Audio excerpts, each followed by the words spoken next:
shark, swallow you whole. I value my neck a lot more than $3,000, Chief. Find him for 3, but I'll catch him and kill him for 10. $10,000 for me by myself. For that you get the head, the tail, the whole damn thing.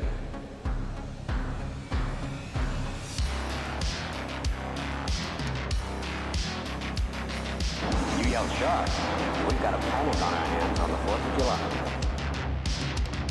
Mr. Vaughn, I pulled a tooth the size of a shot glass out of the wreck hull of the boat out there, and it was the tooth of a great white.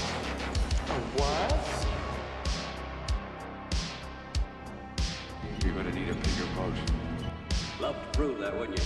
Get your name into the National Geographic. No, I'm not saying that this is not the shark. It probably is, Martin. It probably is. It's a man-eater. It's extremely rare for these waters. But the fact is that the bite radius on this animal is different than the wounds on the victim. Get out of that boat!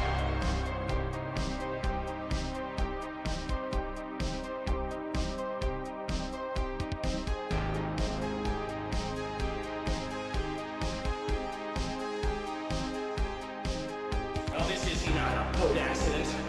There wasn't any propeller. There wasn't any coral reef. And it wasn't Jack the Ripper.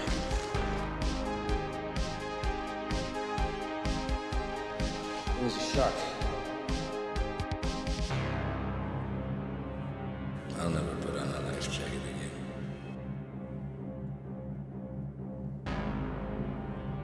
Welcome back to the Jaws Obsession, where we are here to share with you, prove to you, convince you, or remind you that Jaws is the greatest movie of all time. Thank you very much for returning back to the Jaws Obsession, episode 103, Expanded Jaws Universe, minute number 13. Thank you very much for returning. As always, thank you very much for lending your time and being back here into the Jaws Obsession so we can go over this amazing movie, find out why we all return back to it, find out what makes it the greatest movie of all time. As always, this is your host, Ryan Dacco, welcoming you back. I'll be taking you on this next minute number 13 into Jaws. I'm also the author of the Book of Quint, the prequel to Jaws that has been published back in 2022 and now 16 months as a bestseller on Amazon Audible for historical thrillers in the top 100 in the world. That's amazing. 16 months in a row. Thousands of listeners around the world are now tuning in. Everyone's lateraling over, catching up on the Book of Quint. If you can't find a hard copy of it, a paper copy, we do have the audiobook version on Audible, Spotify, Google Play Books, Apple Books, everywhere you can find audiobooks that should be there available. And it is now a bestseller on Audible for 16 months in a row. That's pretty amazing, considering that some of the names that are up there, last time I checked, it was in the 50s, and then it goes around up and down, but it's up there. There's authors like Stephen King, V.C. Andrews. It's amazing to see this book have staying power like that. It's resonating, the backstory to Quint, that this is pitch perfect, that the tones and the atmosphere of the Book of Quint is actually elevating Jaws into this other level that we've been trying to pick apart. We've been trying to find here that there's much more than just a horror movie. There's much more than just a monster shark movie. That this is actually a movie that belongs in the upper echelon with the Godfathers, with those It's a Wonderful Life, the Frank Capras, that it's a part of America, it's a part of Americana, American history. It is part of this timeless movie. It does not age. It just continues to go forward generation after generation. And that's where the Book of Quint does that. It gives it the Godfather Part 2 treatment. The readers, and I want to thank everyone out there listening in the Jaws Obsession, everyone following on Instagram at Book of Quint. We have 32,000 followers. We have over 32,000 followers, 32.1 thousand followers over on Instagram at Book of Quint. I'd love it if everyone would join over there, because that's where the main funnel for the current events is over there. That's where I'm able to keep in touch with everybody, as well as just truncate everything, streamline it. Now, we do have an email here at jawsob2025@gmail.com. You can email me here as always, but if you're going to get in touch with me, sometimes it's best to just over at Instagram at Book of Quint, follow along there. So we are all galvanized. We are all under one umbrella. Big tent. Everyone's invited. Everyone's over here. We're trying to do some amazing things, and the Book of Quint is just one of the many steps that we are doing here. I just have to thank everybody for keeping the Book of Quint as a bestseller on Audible, also available on Spotify. We have a great following over there on Spotify as well. That the Book of Quint's getting massive, great ratings, 4.8 out of 5-star ratings. Everybody's loving John Waters' performance there. But what I have to stress, though, is that it's the great equalizer. And when I say the great equalizer is that we do not have, as Amity Point Publishing, as we are now doing micro printings of hardcovers of the Book of Quint, we do not have the financial means to actually put this out in worldwide available. I have a lot of messages sometimes. Why isn't this? Why can't we buy it in England? Why is it so much? The used cover, the used paperbacks and the used hardcovers are going for sometimes $200 to $300 on eBay, and I know that's frustrating at times, and that there's readers out there that want to get their hands on the book. We do have copies still available at Eggertown Books. Matthew over there, eggertownbooks.com. If you call them, give them a call, and you'll see their phone number in the description of this broadcast. Matthew will ship a book to you. I do have signed books over there still left over from my last trip to Martha's Vineyard. But because we do not have that, we don't have the financial means to keep up with the big five publishers that we are. So we cannot get these books into mass distribution, into the Barnes and Nobles. It was in there before, but obviously we can't get in there now. I have to choose where I focus all my energy here. And with the writing of the next book, with these podcasts, with book tour stuff. So with the audiobook, it's right here. It's on everybody's phone.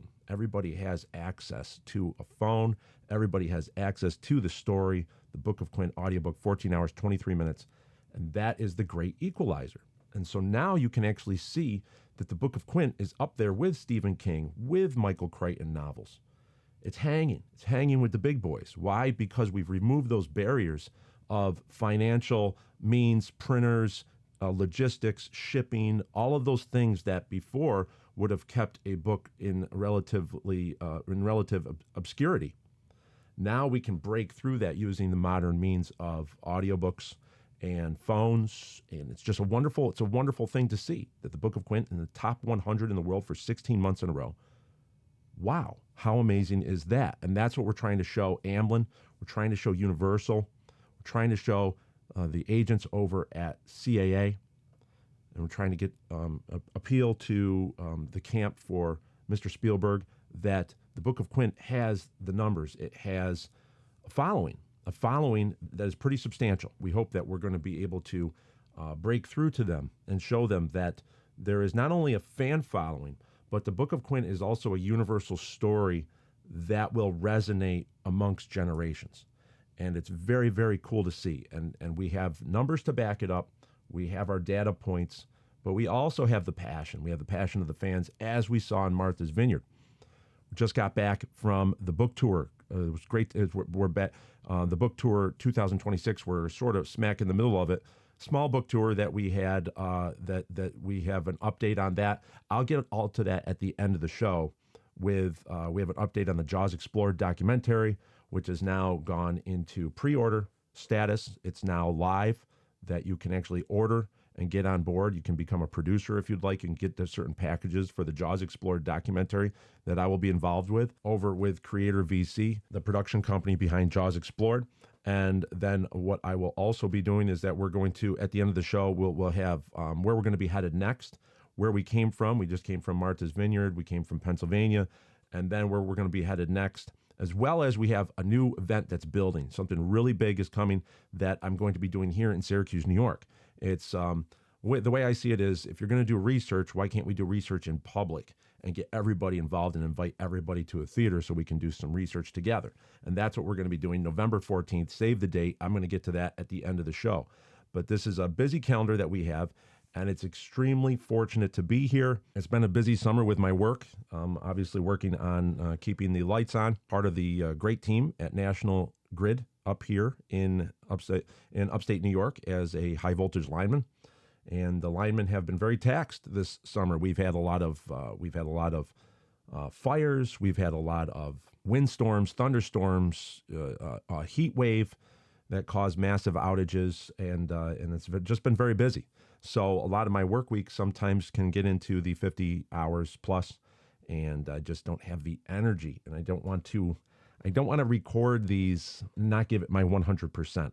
So that's why there's the delay. And it's kind of frustrating at times because I really need to get back in the saddle here. We got to get on a rhythm here and all that.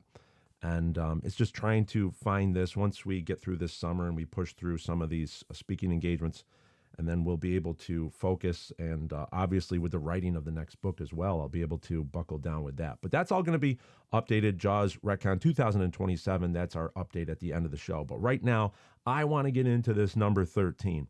Minute number 13, lucky number 13, and get some analysis here, because this is, we had a very successful episode, that minute number 12 on episode 102. We looked to prove the political tactician of Mayor Vaughn, how he is an exemplary, he is an excellent tactician. We look to eliminate that trope of the bumbling mayor, the mayor that doesn't know what's going on, the mayor that is obtuse, that is he's kind of not really seen the he's not seeing the truth. He's got rose-colored glasses on, and we all know the truth, and so does Martin Brody, but the mayor does not. And we are here to tell you that that is the wrong way to watch Jaws. That is not what this evidence shows, not only on screen, but when you factor in the Book of Quint, because that's what the expanded Jaws universe does here, is that it factors in the Book of Quint, and it actually opens up the scope and lets us see exactly what's going on, the mechanics of these scenes here. And it was excellent. We had a great back and forth. When I put these reels out, I'll make a highlight reel of each episode, and I'll put that on the Instagram page. And we had a nice discourse going on. We have people coming in, disagreeing, agreeing. You tell me what you think. Do you agree with me? Do you disagree with me? What's interesting here, judging by some of the comments that I saw, not just on the YouTube, when we're available here on YouTube. Remember, the video podcast is next level stuff. If you're still an audio listener, which is great, that's what we're here for. I try to incorporate the aspects, because we always started out as an audio podcast only, but we have gone to video, and video is sort of galvanizing people in order to be able to see what I'm talking about and watch what I'm referencing on screen here. And so far, we've been able to get through these episodes. We've been able to post them without having any copyright problems, because Section 102 of the Copyright Act, which tells us about fair use, and that what we are doing was we are analyzing Jaws here. We are analytics, we are teaching, and we are looking at, we are researching, and this is what's so exciting about this. This has never been done before. And this is the greatest study, everyone is on. We are all here at the same time. This is the greatest study of one film that will ever be devised. And I just am so proud to just keep going, getting through here, and just being able to, when I get feedback, it's just amazing to meet the listeners and viewers when we all come to these book signings like we just did at the Return to Amity event that was over in Martha's Vineyard. I can't say enough of how inspired I am and how grateful I am to have your support, because I really do believe we are onto something special here, that there's something going on that I can't really put my finger on it, but there's something greater going on, and it's just, we just have to keep going 1 minute at a time, keep going through it, and the discovery is just unbelievable, some of these discoveries.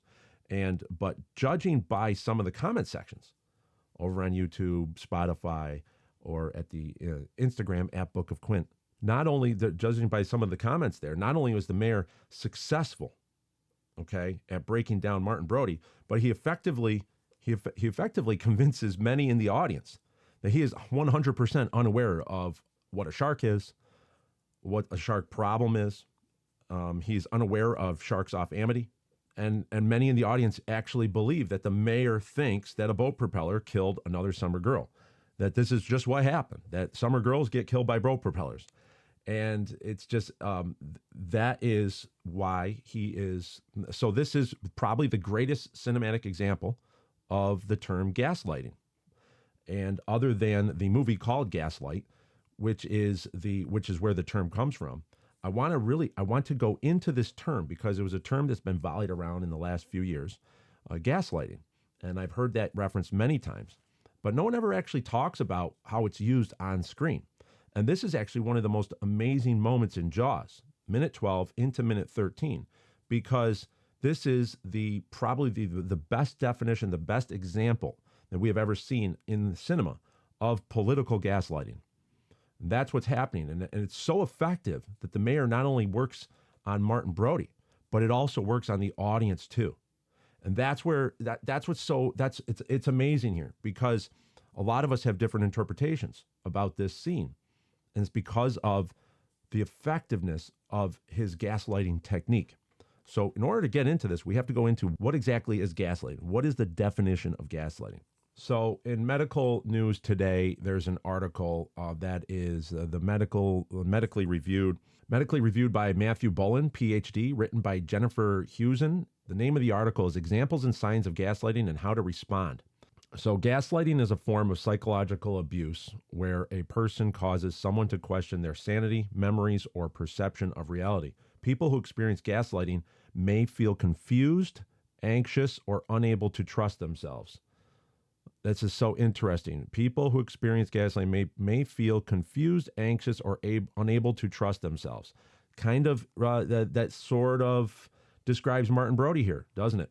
That in this scene here. The term gaslighting comes from the name of the 1938 play and the 1944 film Gaslight, in which a husband manipulates his wife into thinking she has a mental illness. Let's talk about that movie really quick. Let's talk about this movie. The movie Gaslight is the 1944 film, is a psychological thriller film directed by George Cukor, then starring Charles Boyer, Ingrid Bergman, Joseph Cotton, and Angela Lansbury in her film debut. It follows a young woman whose husband slowly manipulates her into believing that she is descending into insanity. It's the story. I just think it's very interesting when you have, it's very interesting. So 10 years after her aunt was murdered in their London home, a woman returns from Italy in the 1880s to resume residence with her new husband.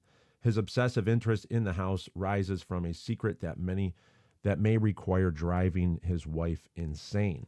So this is where the term gaslight comes from. It's actually from this movie. Okay, so after the two return to London, Paula begins to notice strange goings on, missing pictures, strange footsteps in the night, and gaslights that dim without being touched. And she fights to retain her sanity. Her new husband's intentions come into question. So I don't want to go into a review of the movie Gaslight, but that is where the term comes from. So when we now have a term gaslighting, you're gaslighting someone. That means you are is a form of psychological abuse where a person causes someone to question their sanity, memories, or perception of reality. There's different examples that they give: countering, withholding, trivializing, denial, diverting, stereotyping.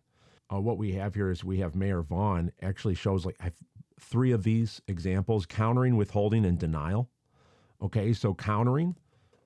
This is when someone's questions a person's memory. They may say things such as, "Are you sure about that? You have a bad memory," or "I think you are forgetting what really happened." If we go back into minute 12. We're really a little anxious that you're rushing into something serious here. It's your first summer, you know. So right there, he says it's your first summer, you know. Diverting, right here. Diverting is... with this technique, a person changes the focus of a discussion by questioning the other person's credibility. For example, they might say, "This is just nonsense. You read it on the internet. This is not real." Well, diverting right here is what Mayor Vaughn has just done. We're really anxious. You're closing the beaches. It's your first summer, you know. So he's questioning the credibility. Okay. This is textbook right here is what we're proving. It's textbook gaslighting that he's doing here. I'm only trying to say that Amity is a summer town. We need summer dollars. And if the people can't swim here, they'll be glad to swim at the beaches of Cape Cod, the Hamptons, Long Island. There's also there's also the term trivializing. This occurs when a person belittles or disregards how someone else feels, may accuse them of being too sensitive or overreacting in response to valid and reasonable concerns. So what we have here is we have Mayor Vaughn trivializing.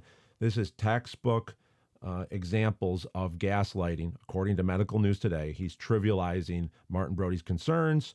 He's talking about summer dollars. That is what, not Mayor Vaughn's not just going to use this here. He's going to use this in other scenes that he's involved in. He's going to use it in front of Matt Hooper and Martin Brody at the Tiger Shark scene. He's also going to use it over in at the billboard sequence. It's going to be textbook gaslighting, okay? But it's a certain form of gaslighting. So we have also withholding. This involves someone pretending to do that they do not understand the conversation or refusing to listen to make a person doubt themselves. That is what he's going to do at the billboard. We're going to bring this article, but in fact, I'm going to save this article in our show notes because we're going to have to bring this back up. The withholding technique is what he's going to use later on at the billboard, because he's going to pretend he doesn't know what a great white is. He's going to pretend that he doesn't know what these sharks can do, when he very much does, as you will see when you read the Book of Quint.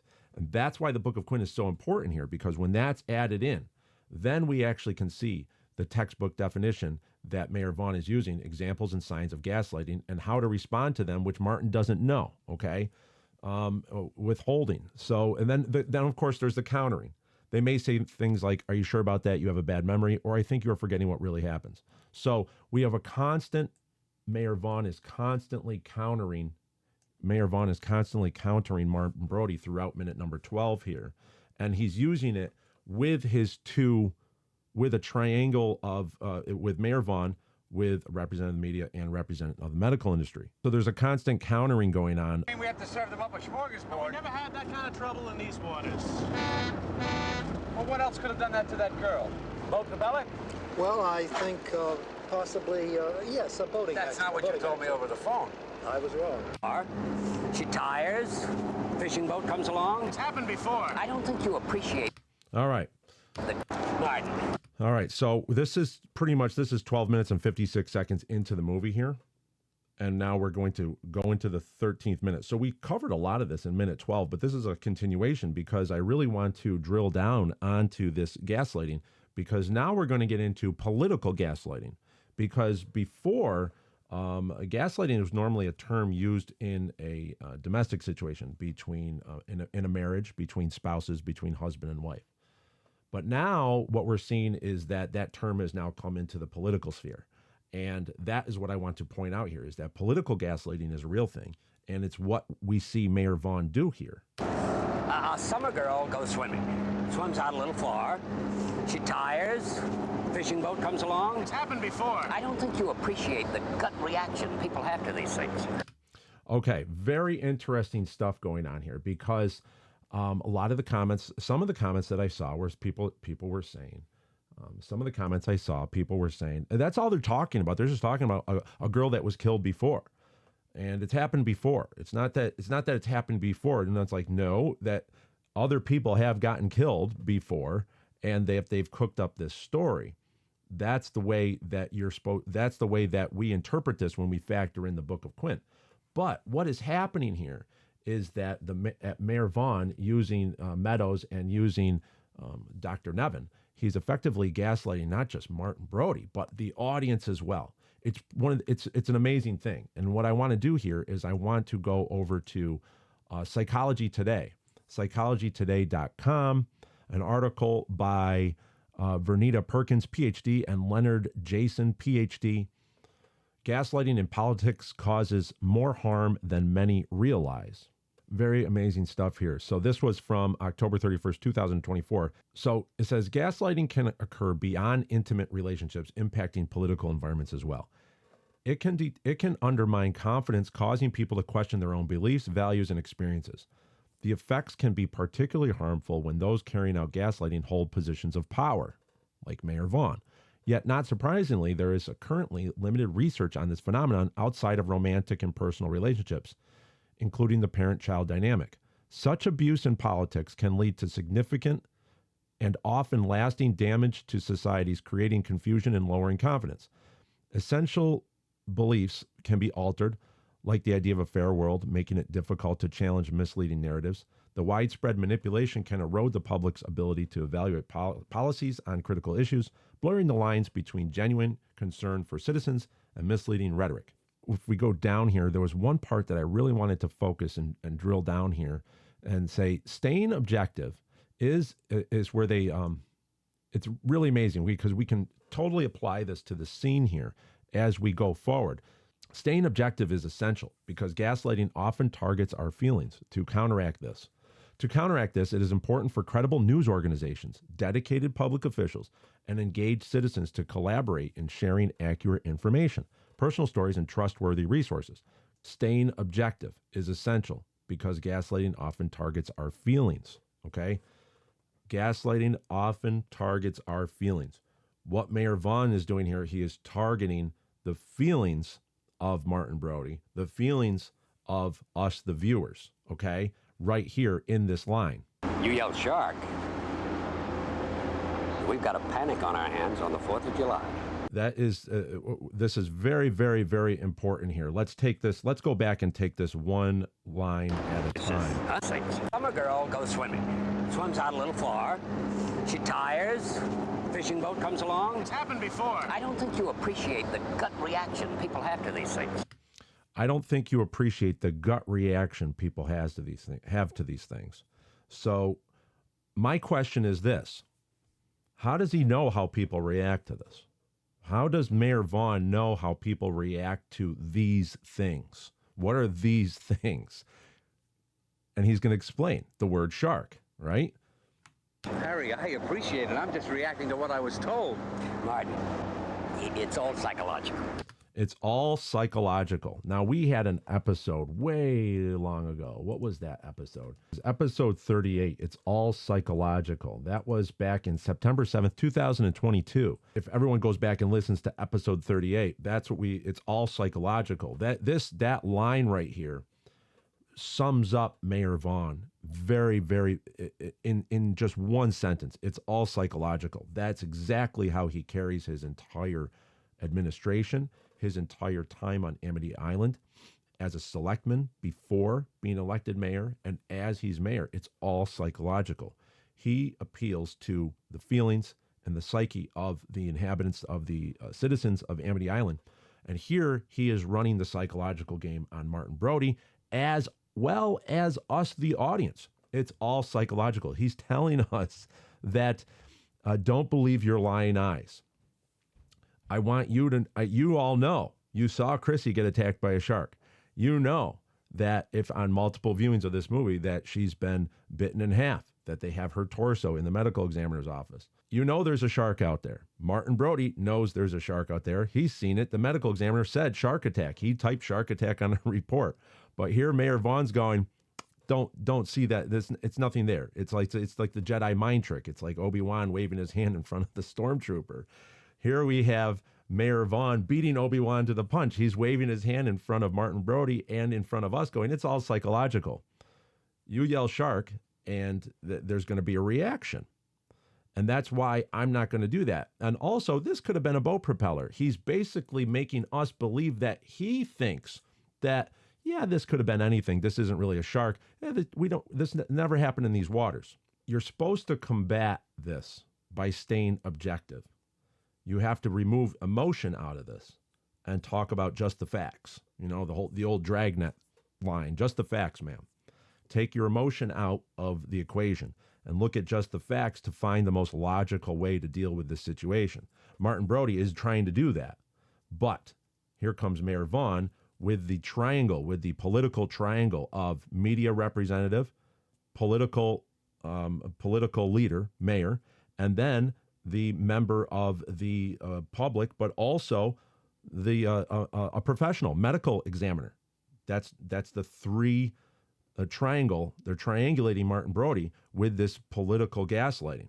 Okay, it's impossible to combat this at this time because us, the audience, are victims of political gaslighting right here, and it still carries to this day. All right, this still carries over to this day. And that's how strong Mayor Vaughn's tactics are here. I mean, that's how strong he is. Not only can Martin Brody not resist this, but also many in the audience do. Is that if we can show you if we can tell you that this is what this is the evidence at hand. Some people are like, yeah, they're not, this was the first shark off Amity, of course, because Mayor Vaughn says it. Of course, because Meadows says that it's happened before. A summer girl's come along, swims out pretty far, gets tired. It's happened before. No, it hasn't. It's happened before that people have gone missing. But come on, boat propellers, they don't cut people in half. I'm sorry, that does not happen. That's now taking your it's removing logic from it, and we're actually going into playing with our emotions. Now he's even telling us right here, and this is where Martin Brody should have countered, okay, when he says, when this line happens. You yell Barracuda. Everybody says, huh? What? You yell shark. We've got a panic on our hands on the 4th of July. So Martin Brody goes, how do you know that? That's the next question, is how do you know what people will do if you yell shark? How do you know what do you mean it's all psychological? Because you've dealt with shark attacks before? Mayor Vaughn is telling us that there is a deeper narrative of Jaws, that this has happened before off of Amity. He is full aware of this, and that it's all psychological, that if you yell shark, we have a panic on our hands. But if you say Barracuda, people say, huh, what? He knows this from firsthand experience. So he's telling us he's telling us this has happened before in this one line. Let's watch it again. Let's watch it again. Harry, I appreciate it. I'm just... Swims out a little far. She tires. Fishing boat comes along. It's happened before. I don't think you appreciate the gut reaction people have to these things. Appreciate the gut reaction. How does he know about the gut reaction? Because later on, Martin Brody goes to Matt Hooper and he says, tell him about the Jersey incidents. People chewed up inside of a week. Tell him about the New Jersey. And Hooper's trying to educate Mayor Vaughn, and Mayor Vaughn's just feigning ignorance because he already knows. He just told us about gut reaction people have to these things. Did he learn about that from Jersey? I doubt it. Where did he learn this from? Okay. Because they've dealt with this before. Harry, I appreciate it. I'm just reacting to what I was told. Martin. It's happened before, right? So they've dealt with this. They've played the psychological game before, as Meadows is telling us. It's all psychological. You yell Barracuda. Everybody says, huh? What? Okay, you yell Barracuda. The fact that, even that Mayor Vaughn knows what a Barracuda is, which is a tropical fish, but it's not around Amity. There aren't any Barracudas around Amity Island in the North Atlantic. It's more down in Florida. It's down south, okay? It's in warmer waters. But he knows. So he knows about marine biology. He knows about some species of large predators that may or may not be off of Amity. You yell shark. We've got a panic on our hands on the 4th of July. Resident shark hunter on the island, living at the other end of the island. You all know me. You know how I earn a living. Walls of shark jaws in a sharking shack. A shark hunting boat called the Orca that's cruising around with 5 barrels on it. You even have Matt Hooper. Later on, stories of a thresher shark taking a boat apart. Thresher sharks aren't that aggressive, but off of Amity and in that northeast area, yes, they are. Because that's where Matt Hooper was. It was off of Cape Cod. He encountered an aggressive thresher shark because the sharks off Amity are particularly aggressive, and there is a reason why. Matt Hooper says a large predator extremely rare for these waters, but not for Amity because a tiger shark was caught there. And if it's extremely rare for these waters, if that tiger shark is extremely rare for these waters, you have Quint rolling around with a tiger shark jaws on the front of the Orca, on the flying bridge, showing everybody, this is how big these sharks can get when they're here. And this is how big these sharks were at one time before I came up, before you all know me, you know how I earn a living, because there's rumors that he's just the crazy guy. Oh, that's just the crazy guy, because everybody's been gaslit by Mayor Vaughn as it's described in the Book of Quint. Mayor Vaughn is a serious politician. His family is very wealthy. He is very wealthy, and it's all happened before. The Amity Island is one of those. It's that outlier island. It's that third island, that outlier island, third island farthest out to sea. If you look at our map of Amity that's in the Book of Quint, you actually see the location, all right? And you can actually see it's a smaller island. They're constantly competing for the tourists that could go to Martha's Vineyard, or they could go to Nantucket or Cape Cod, or even Montauk, Hamptons on Long Island, which is way across, which is on the other side, which is farther away. But they're constantly competing. Mayor Vaughn's built this nice little tourist ecosystem using these tactics. Going back to this article here, which is why I wanted to talk about in Psychology Today, combating gaslighting requires a multifaceted approach that involves collaboration among credible news organizations, engaged citizens, and accountable public officials. So what you have here, listen to this. So you have credible news organizations. You only have one, and he's already on the side of the mayor. That's Harry Meadows of the Amity Gazette. Okay, so he is on the side of the mayor. Engaged citizens. Not going to happen. He's got 5 selectmen. They're all on the side of the mayor, as well as citizens that like to earn money. They like to earn their summer dollars, so they're going to do whatever the mayor says. Accountable public officials. You have a medical examiner willing to say shark attack, and then 15 minutes, 20 minutes later say, well, yeah, it could be a boating accident because the mayor said so. So you cannot, there's no way Martin Brody could combat the gaslighting that is happening here because he doesn't have any of the three. He doesn't have any of the 3 ways of combating Mayor Vaughn's tactics, according to psychologytoday.com. So what results now is you have Mayor Vaughn, maybe the strongest politician in cinema history, with these tactics, because he doesn't just work his magic on Martin Brody here, and he keeps those beaches open. He also works his magic on us, the viewer. And many people still to this day believe that he is the bumbling, aloof mayor. He is obscure. He doesn't know what he's doing. He is just, he's turning a blind eye to the facts. And that's exactly what a politician in his spot wants to do, because he's going to say, well, I didn't know. Notice how Mayor Vaughn never went to Chrissy Watkins' body. He calls her Summer Girl.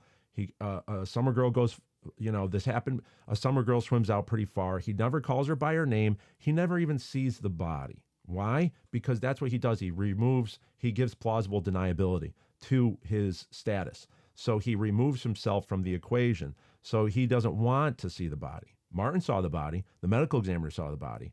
Mayor Vaughn's going to sit over there and go, well, it could, yeah. So we had some bathers injured. I heard we had some bathers injured by a large predator. A large predator injured some bathers, as he tells the news cameras in the 4th of July beach scene later on. A large predator injured some bathers. He can say that because they can say, oh, I never saw the dead body, if there's ever an investigation or if there's anything later on. So it's professional gaslighting that he's doing. And this is why I believe the Book of Quint is so important in solving this equation. The Book of Quint is so important here. I know everybody but that's why we are here. That the Book of Quint was delivered for this purpose, was to understand the political power that Brody is up against. Okay, so you have to understand that the political persuasion that he was outmatched from the very beginning. To understand, and that's on Brody's standpoint. This also helps us. The Book of Quint also helps us understand Quint is not a crazy old man at the end of the island. That he's there for a purpose. He was brought there for a purpose. And that because he did his job so well, Mayor Vaughn rose to power. And that's sitting inside Quint when we are introduced to him in Jaws and when we watch him for the rest of the movie. That's inside Quint. Then you also understand the scientific conclusions of Hooper that could be altered, all right, by withholding the history and facts of the island. So the scientific conclusions of Hooper saying it's a large predator, it's extremely rare for these waters, these are just one-off things, that I have a great white here, why do I need to go to Brisbane? I have a great white here. And also, why is this shark so large and why is it behaving this way? It's because there was always sharks behaving in odd ways off of Amity for a certain reason. I'm not going to even get into the spoilers here because I could go right into the Book of Quint and just read chapter after chapter. All right, that's let's all. I don't really need to do that here because we all know, for those of us that have read the Book of Quint and those of us that are about to read the Book of Quint, that we know right now. We know that Mayor Vaughn's hiding something here. He already just admitted to us. He knows the gut reaction people have to these things. He knows if you yell shark, we got a panic on our hands. Okay. Now, what I also think, and I'm glad I remembered this, what I also think is pretty amazing here is that Mayor Vaughn has not just gaslit us as an audience for all these years, but the film Jaws sort of gives us a sense that sharks were not feared until Jaws came out. That no one was really scared of sharks until Jaws came out in 1975. That in 1975, everybody wanted to go kill sharks, and everybody wanted to go hunt and kill sharks, and everybody was afraid to go in the water.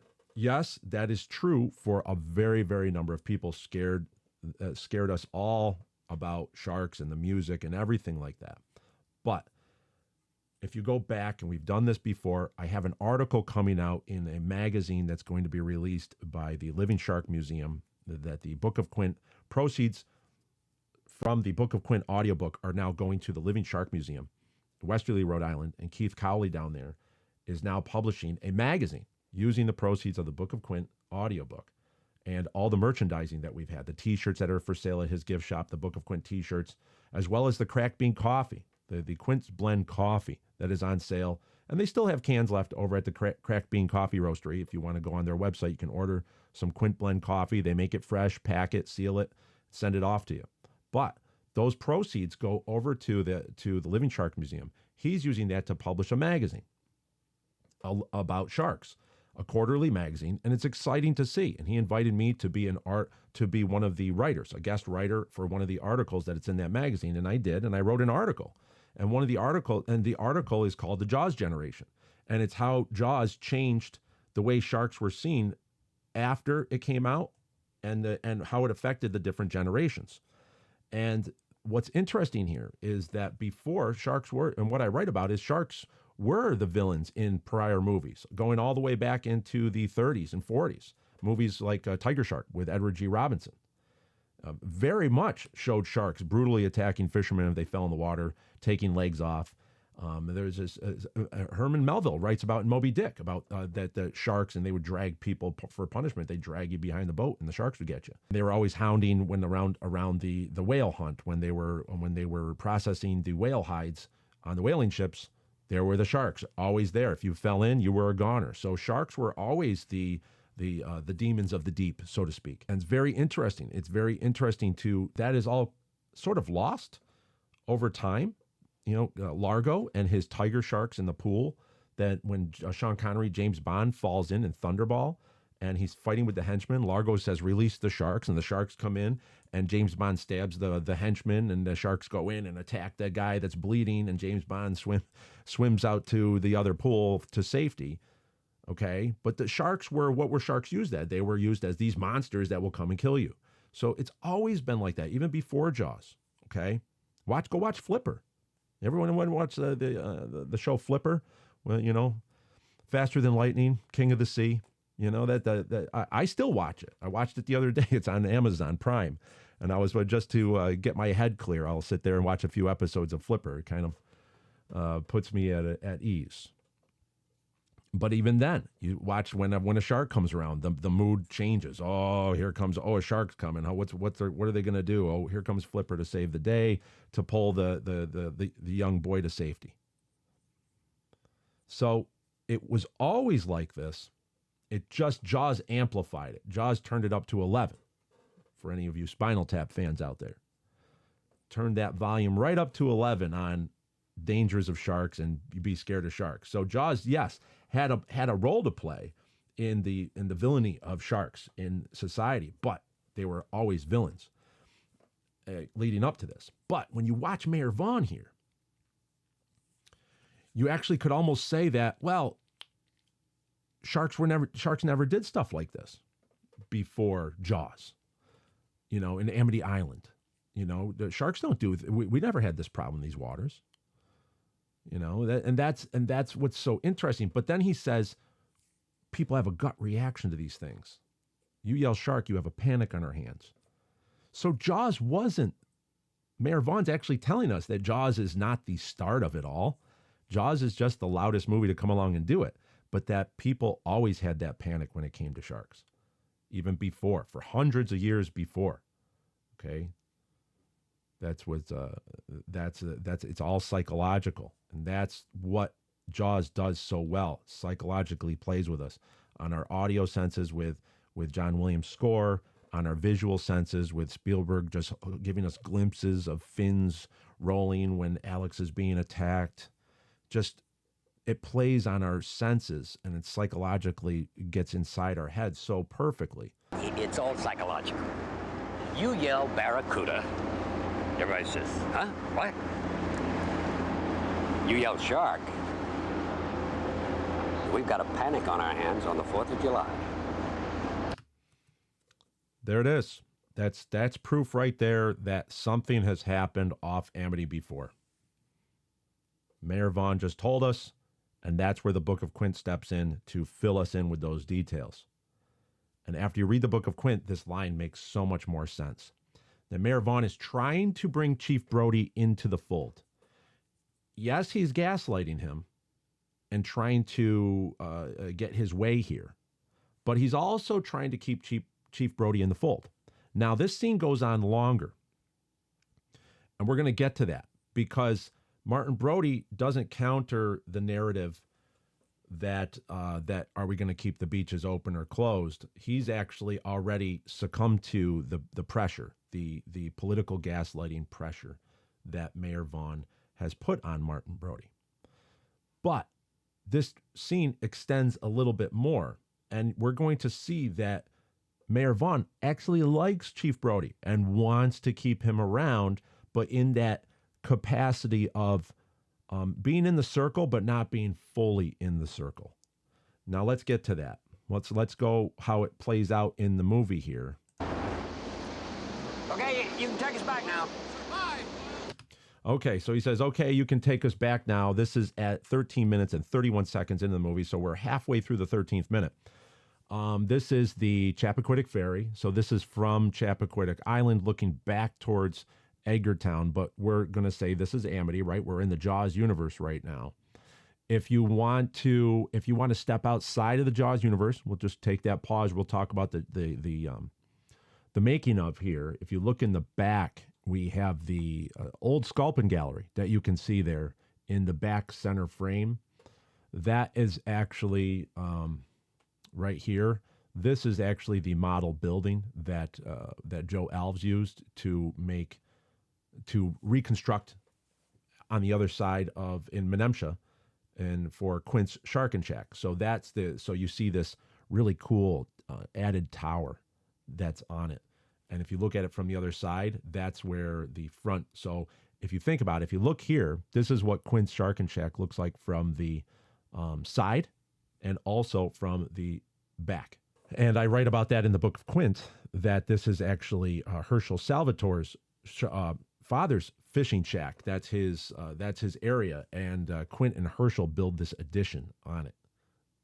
And back between 1951 and 1953.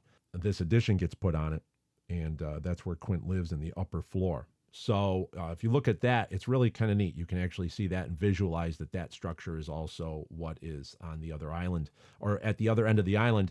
If this is the town of Amity, Amity Point is far west of us. At the other end, there's another shack like this, and Quint obviously, and that's what Quint's Shark and Shack would look like. If you look across the way, you can see the second ferry here. Now, I learned when I went back to Amity, or when I went back to the Return to Amity event, I went to Mike Currid's tour on that Saturday, on the Sunday, on June 21st. I actually went and I took the tour because if you're not writing, you're researching. And that's the way I see it, is that if there's a day, you got to try to get some research in. And I said, why not? If I'm there, I want to go on the best Jaws tour that there is. That's Mike Currid's EdgartownTourCompany.com. The Edgartown Tour Company, that is the tour that you want to go on, that walking tour Mike Hurd is amazing. He's got this tablet and he brings you around and he has the whole thing. He, pound for pound, he has the most information in that tour per minute. That tour will go anywhere from 1 hour to 2 hours, and you will be filled with so much information to even the most seasoned of Jaws minds. I still learned things and saw things and realized things that I hadn't before. So there, it doesn't matter how well you know the movie or how much you research on the internet and you're like, oh, I can go on this myself. No, Mike Hurd literally will take you and you will get inspired and you will see the movie in great detail in new ways. And that's what he does. It's just really amazing to see.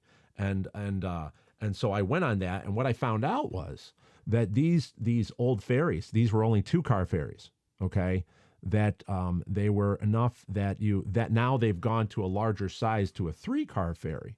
But before, you would have only enough information, only enough size to put another car on. So you could actually have 2 cars. So you see one and you see another car right here on the ferry.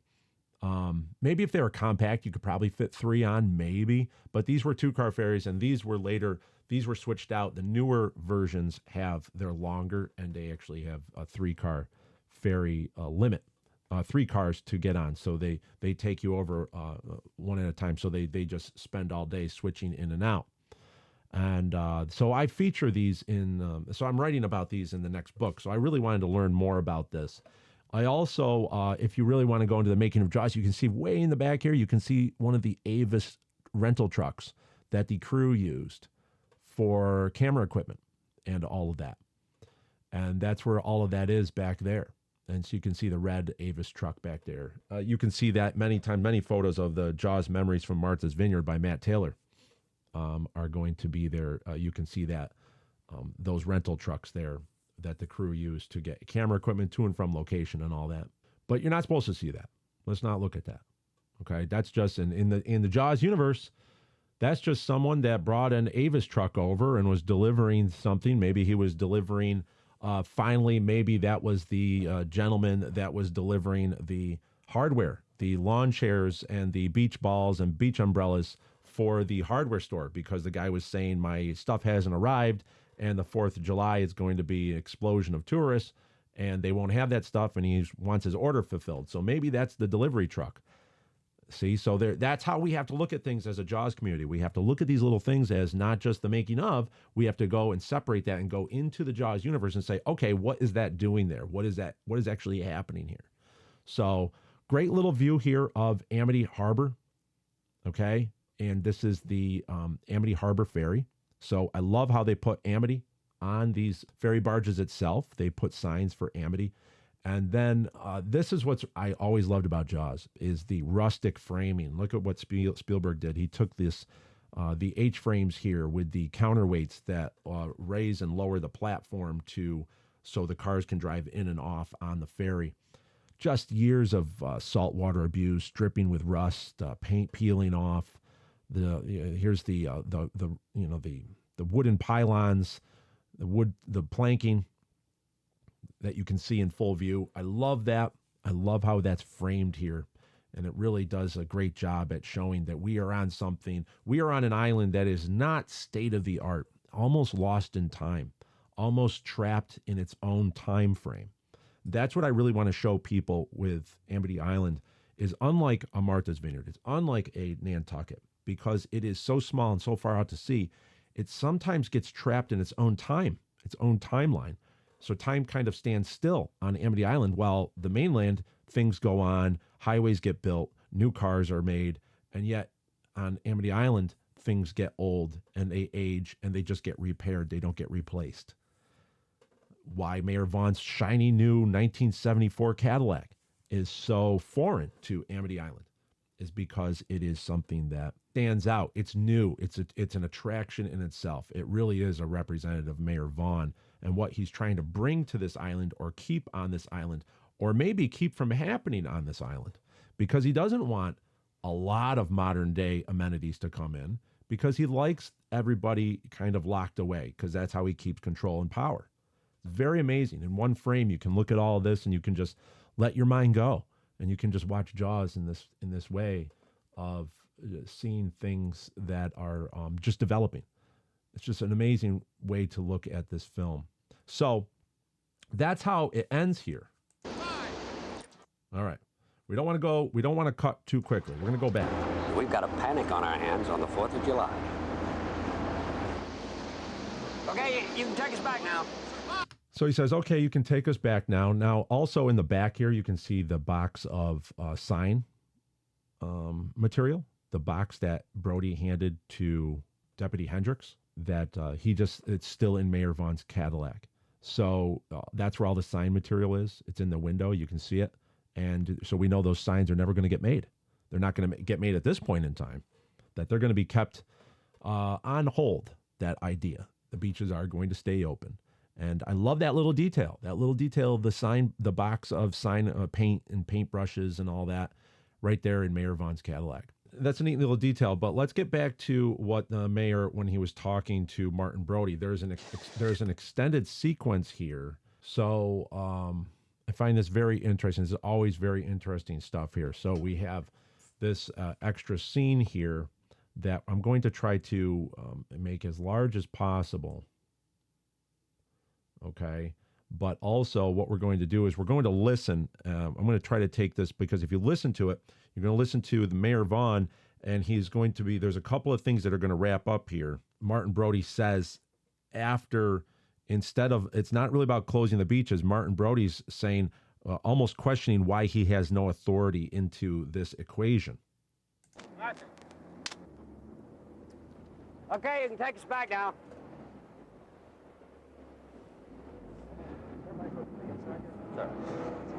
But I'll tell you, I can't do my job in a vacuum. I mean, if this is what you want, you might as well have hired Hendricks. He's got relatives all over the island. We hired the right man, Martin. We didn't need someone with old feuds, family ties. We need someone to referee this thing. All right. I want to go back to that really quick. This is really interesting stuff. I don't know what. But I'll tell you, I can't do my job in a vacuum. I mean, if this is what you want, you might as well have hired Hendricks. He's got relatives all over the island. Wait. Okay. If this is what you want, I can't do my job in a vacuum. That means he can't do his job in without full authority. He can't do his job in a siloed down into its own little area. Okay, in a vacuum tube, so to speak. He needs to have. That's what he wants. He wants to be chief of police. He doesn't want to be chief of police locked away in its own little space. That's what he's talking about here. And he says, you should have just hired Hendricks. He has relatives all over the island. So now we know Hendricks obviously is an islander, because we've heard about all that already, and we hear that later on. About these are not my people. They're all from all over they're from out-of-state plates. But he's saying he's got relatives all over the island. So Hendricks has had family that's around. But what does Mayor Vaughn say to that? We hired the right man, Martin. We didn't need someone with old feuds, family ties. We need someone to referee this thing. We hired the right man, Martin. We didn't need someone with old feuds or family ties. We need someone to referee this thing. Very interesting there is that we know now that from this, that obviously this isn't part of the canon of Jaws because it's not in the film. But I always use these to research and to actually get maybe a little bit extra data that then we could actually take and extrapolate clues from the main part of the movie Jaws. They still filmed this, and they felt that it was important enough to get this across. It just was cut because of time constraints. It was cut because obviously you're trying to move the movie along. We are now in the 13th minute of Jaws. We don't want to drag 30 seconds or a minute more with exposition about the history of the island or anything. We want to get to the next victim, Alex Kintner. We need to move this danger along, and actually that's what Jaws does so well at the editing skills of Verna Fields, who won the Oscar for Best Editing in 1976, but also for the direction of Steven Spielberg. He understands the pacing of a screenplay and the pacing of a feature film here. So that's why this was cut out. But that doesn't necessarily mean that it's not important to the narrative. That they did hire Martin Brody, and that they wanted an outsider, someone who can referee these things, because he doesn't have family feuds. He doesn't have family connections on the island. They wanted an outsider. But again, I will insist that this is gaslighting. They wanted an outsider because they want someone that they can control. They wanted someone that's afraid of the water, that's not going to be able to stand up to things because of when they want to make their way and they want to push things through, that they want to be able to push this guy around. So the way that's detailed in the Book of Quint is that when Amity is a smaller island, it has a constable from Nantucket that would come over for law keeping, and the deputy system, the Amity Police Department, was a part-time deal because in wintertime, the population kind of disappears. So they don't have a full-time sheriff.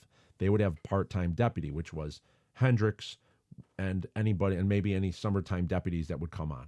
Okay.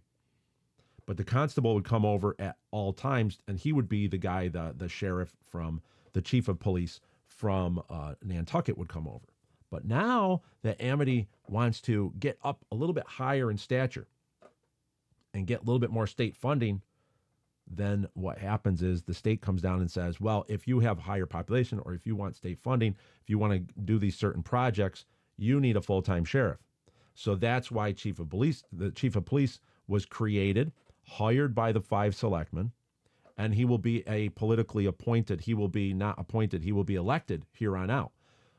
What is interesting about this is that you have to look at that this is all happening in real time in the summer of 1974, that he's brought in there and he's only been in there for less than a week. Okay. This is your first summer, you know. He has not been there very long. He's still working on the new filing system with Polly. Okay. So he's still working on meeting people and getting to know people.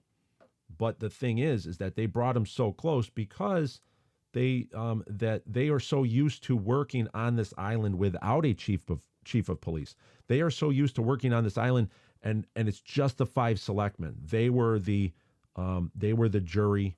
They were the final arbiters of who could get this land, who doesn't get this land, who was able to build a second story on their house, who's able to get a contract for another extension on their existing motel. That's the way they liked it. But because they want to go higher and get more funding, they have to bring another guy in. They have to get a chief of police. So they want to get someone they can control. That's where Martin Brody comes in. That's what Mayor Vaughn's telling him right here, that we hired the right man. We didn't want someone with family ties or family feuds. We wanted an outsider. We want someone that can referee this type of thing, not create laws, just referee. You know, when he says that term referee, that's very interesting. I mean, if this is what you want, you might as well have hired Hendricks. He's got relatives all over the island. We hired the right man, Martin. We didn't need someone with old feuds, family ties. We need someone to referee this thing. We need someone to referee this thing. That's so interesting because he's basically, that's the way they see Martin Brody is. You're just here as a showpiece, just to blow the whistle and call foul once in a while. But we handle all the things. We handle these big decisions about closing beaches and all that. We handle those things. You just, tell people to put your fire out, the bonfire on the beach and all that stuff like that. That's it. That's all we need you to do. And all of a sudden, Shark comes around and we're going to handle this the way we've always handled this. We just need you to play referee. Very interesting stuff there. Now, one thing I wanted to go in is that we're going to go back to this in a little bit, this second part here. Okay, remember the Jaws Obsession episode 95, back with our minute number 6? We had the Brody family history, but we had new details found, and we had a new conclusion to the Brody shoulder towel mystery. And remember that this also is concluded here. Why the shoulder towel? It was we determined that the shoulder towel was a device used by Spielberg because we had him forgetting about his towel over his jacket. He put his jacket over the towel, and Ellen pulls it out from him at the beginning of when he leaves the Brody family household. Then we see him, so he's forgetting things. I want my cup back. You'll get it. So he's he's doing all of this and he's moving around, but he's forgetting things. And then he forgets his shoulder towel. There's a towel on his shoulder when he's typing, and Polly comes in and says, well, Chief, what have you got on? I drew the conclusion that that was probably a way of him with the decomposition smell or the smell of collecting the remains of Chrissy Watkins, that he had Old Spice on it. And that was the way you see him later on Quint's boat with a towel and using the Old Spice to cover up the scent of the chum line, the chum that he's throwing into the water. Well, that's what he was doing there with the collection of Chrissy's remains. He just forgets that it's on his shoulder. So then he puts his jacket on and he walks all the way through town and he's got it on even when he gets on the ferry. But now this was very interesting. Reports. And you'll stand by that? And you'll see as he comes over. A summer girl goes swimming. Swims out a little far. See, he looks down here at the, this is right at the 13-minute mark, is when he looks down and he sees that he forgot that he removed this shoulder. Now watch what Martin Brody, see, he sees the towel. Now watch what he does, is because this is what's beautiful about this scene. Because of the gaslighting, it is making him question his own reality, question his own beliefs, question his own judgment. He's nervous right now, okay? Even though he was a seasoned detective in New York City, okay? But he's not, that's what's so interesting about this. It took him, he comes out of New York City and he's meeting this full on. This is a situation he wasn't prepared for. So I don't believe that Martin Brody is a pushover in real life. I don't believe that Martin Brody, I think that he was very accomplished. I think he's a veteran. We have clues about later on that he served in the Korean War. I really believe that Mayor Vaughn is such a presence, and the way he came at Martin Brody here, it's just watch what he does now. Now he realizes he forgot his towel that's under his jacket. She tires, fishing boat comes along. It's happened before. I don't think you appreciate the gut reaction people have to these things. Harry, I appreciate it. I'm just reacting to what... So he tucks the towel in, and he about to zip up his coat because he doesn't want it to see. She tires, fishing boat comes along. It's happened before. I don't think you appreciate the... So he tucks the towel in because he doesn't want the mayor to see that he forgot that towel.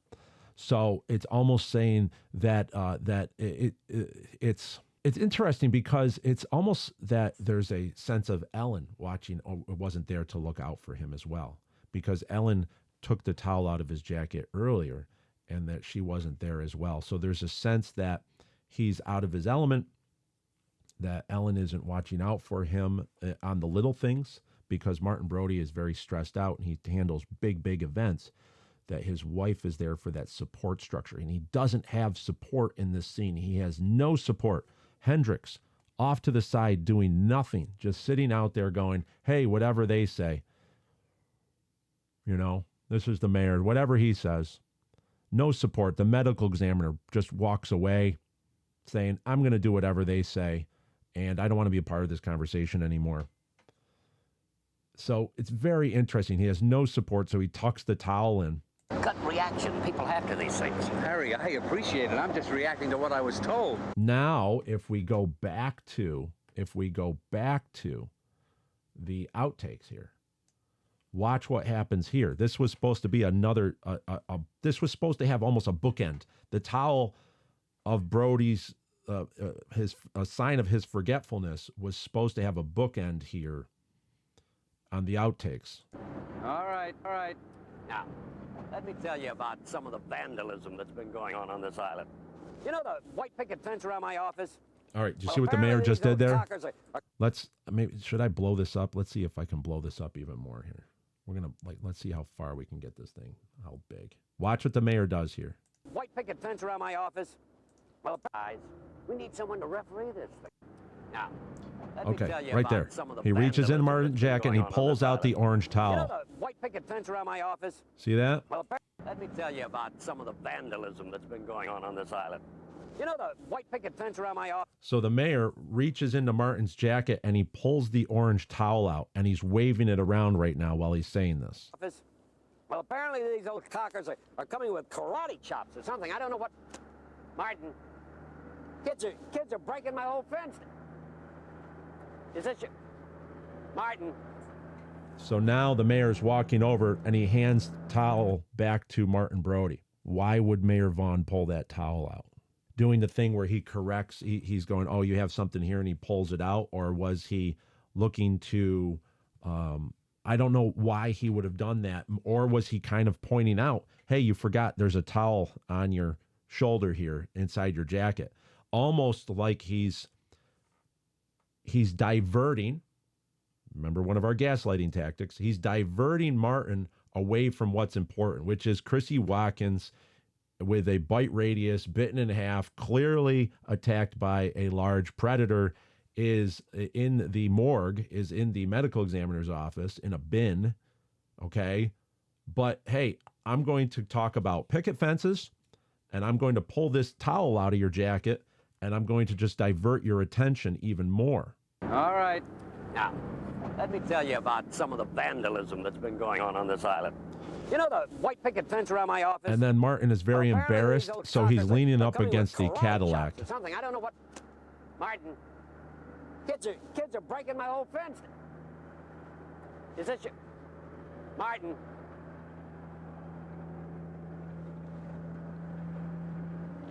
And that's where it ends. What is so fascinating there is that there is that towel played a larger role, and we for a long time we tried to figure out the mystery of the Brody shoulder towel. We had a number of episodes that was that started out early, shoulder towel, and then we had more conclusions until we had listener responses that pointed out the shoulder towel from the beginning of Jaws when he's on the phone, and it plays a role all the way through. So that obviously was very deliberate, and it was obviously a way of Steven Spielberg, not in the script, visually telegraphing what's going on, which is why Jaws is the greatest movie of all time, because it uses these techniques, using all our senses, ears, eyes, in order to tell the story. It doesn't need to have exposition. Now, unfortunately, when you're cutting scenes and when you're trying to move this movie along, we're in the 13 minutes, 30 seconds here. We need to move this movie along. He needs to hit this next event by 15-minute mark. And that's the way he's seeing it. That's the way his investors and Universal is seeing it. And that's the way he knows it's going to be a gripping movie. We've had the attack in the first few minutes, and now we're going into about 15 minutes later. We've introduced all our characters, and then 15-minute mark we're going to have that's when we're going to be with Alex Kintner on the beach. In conclusion, that's very telling. It's the perfect introduction to Mayor Vaughn. Mayor Vaughn within a few minutes of film. Okay, within minutes 11, 12, and 13 now, basically comes in and establishes himself as the greatest politician, the greatest political tactician in cinematic history. In 3 minutes, he's not only gaslit and controlled the narrative of Amity Island with Martin Brody, but he's done it with the audience as well. Because if you see some of these comments, they're like, oh, you're reading too much into this. You're reading too much into this. He's just talking about a girl that happened before and someone was killed before by a boating accident. He's gaslit the audience as well, because a lot of people think that this is too extreme. I'm reading way too much into this. But there are inconsistencies here. If you take that narrative, then how does Mayor Vaughn know what a gut reaction the people have to these things? How does Mayor Vaughn know that if you yell shark, you have a panic on our hands on the 4th of July? Unless there was a prior panic, unless there were prior stories of large predators off of the island of Amity. Maybe he grew up with that. Read the Book of Quint.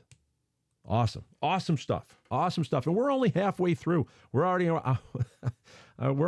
look at this. We're over an hour in. We're already halfway through this episode. That's why if we're going to be here, let's go through the movie. Let's not do this. I'm not editing for content. I'm not editing for time here. So let's move on. Bye. Now, hard cut right to the beach. Okay, this is our first date shift. Now, We've got a panic on our hands on the 4th. Normally, when you go to, this is a very hard edit. Okay, normally when you make a hard cut like that, you're transitioning. There isn't much of a time difference. or you are going to, in order to try to tell that some time has gone by, you'll do a different way of transitioning with a film, as Steven Spielberg does later on, when there is a dissolve, when the orca is leaving later on out of Amity Point, and it dissolves to the red water. Then that's telling us that they've been on the water for over a day at that point, that there's a passage of time because of that dissolve. But here there is no dissolve. However, there is a passage of time from the evidence that we have. And the reason why is because we were supposed to cut here right to Quint, the introduction to Quint in the movie. Now, if we go from, if we look at our screenplays here, all right, so this is the Benchley screenplay, the Benchley first draft here on page 13. Brody, Vaughn, Vaughn, listen, Chief, the funniest thing, the white picket fence around my realty office. Cut to close of Quint, rising like Neptune from out of the deep. Quint walks the sidewalk in the pool of his own shadow. Okay? And Quint would have gone into the Amity music store day. Quint brushes against the counter. The shopkeeper is helping a 10-year-old boy fix a new reed to his clarinet. So this is the famous transition here that never was, is that this was going to be after Vaughn. We need someone who isn't prejudiced by old feuds or family ties, someone who can referee things. This is the, you yell Barracuda, everyone says, huh, what? Everyone says, huh? You yell shark, we've got a panic on our hands. So exterior, scene 31, it jumps to exterior Amity Street. In front of Amity's only music store, a battered old pickup truck pulls to the curb. Quint and his mate cross silently, heading into the music store. Gentle tinkling bell tolls, then he cuts to interior Amity music store. Quint's entrance inside the store, a 10-year-old boy is being shown a clarinet. So Quint goes in, 4 spools of number 12 piano wire. I ordered them. So that is telling us that this edit right here is not a natural. This was done obviously to save time in the film at this point.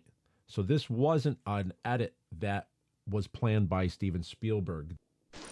So this is what it was supposed to cut to. We were supposed to come from, okay, you can take us back now, and we were going to cut to this.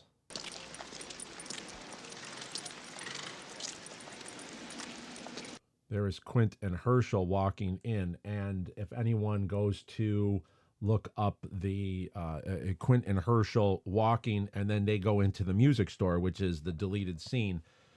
If anyone goes to YouTube, just go look up the deleted scenes of Jaws. You can actually see Quint go into the music store.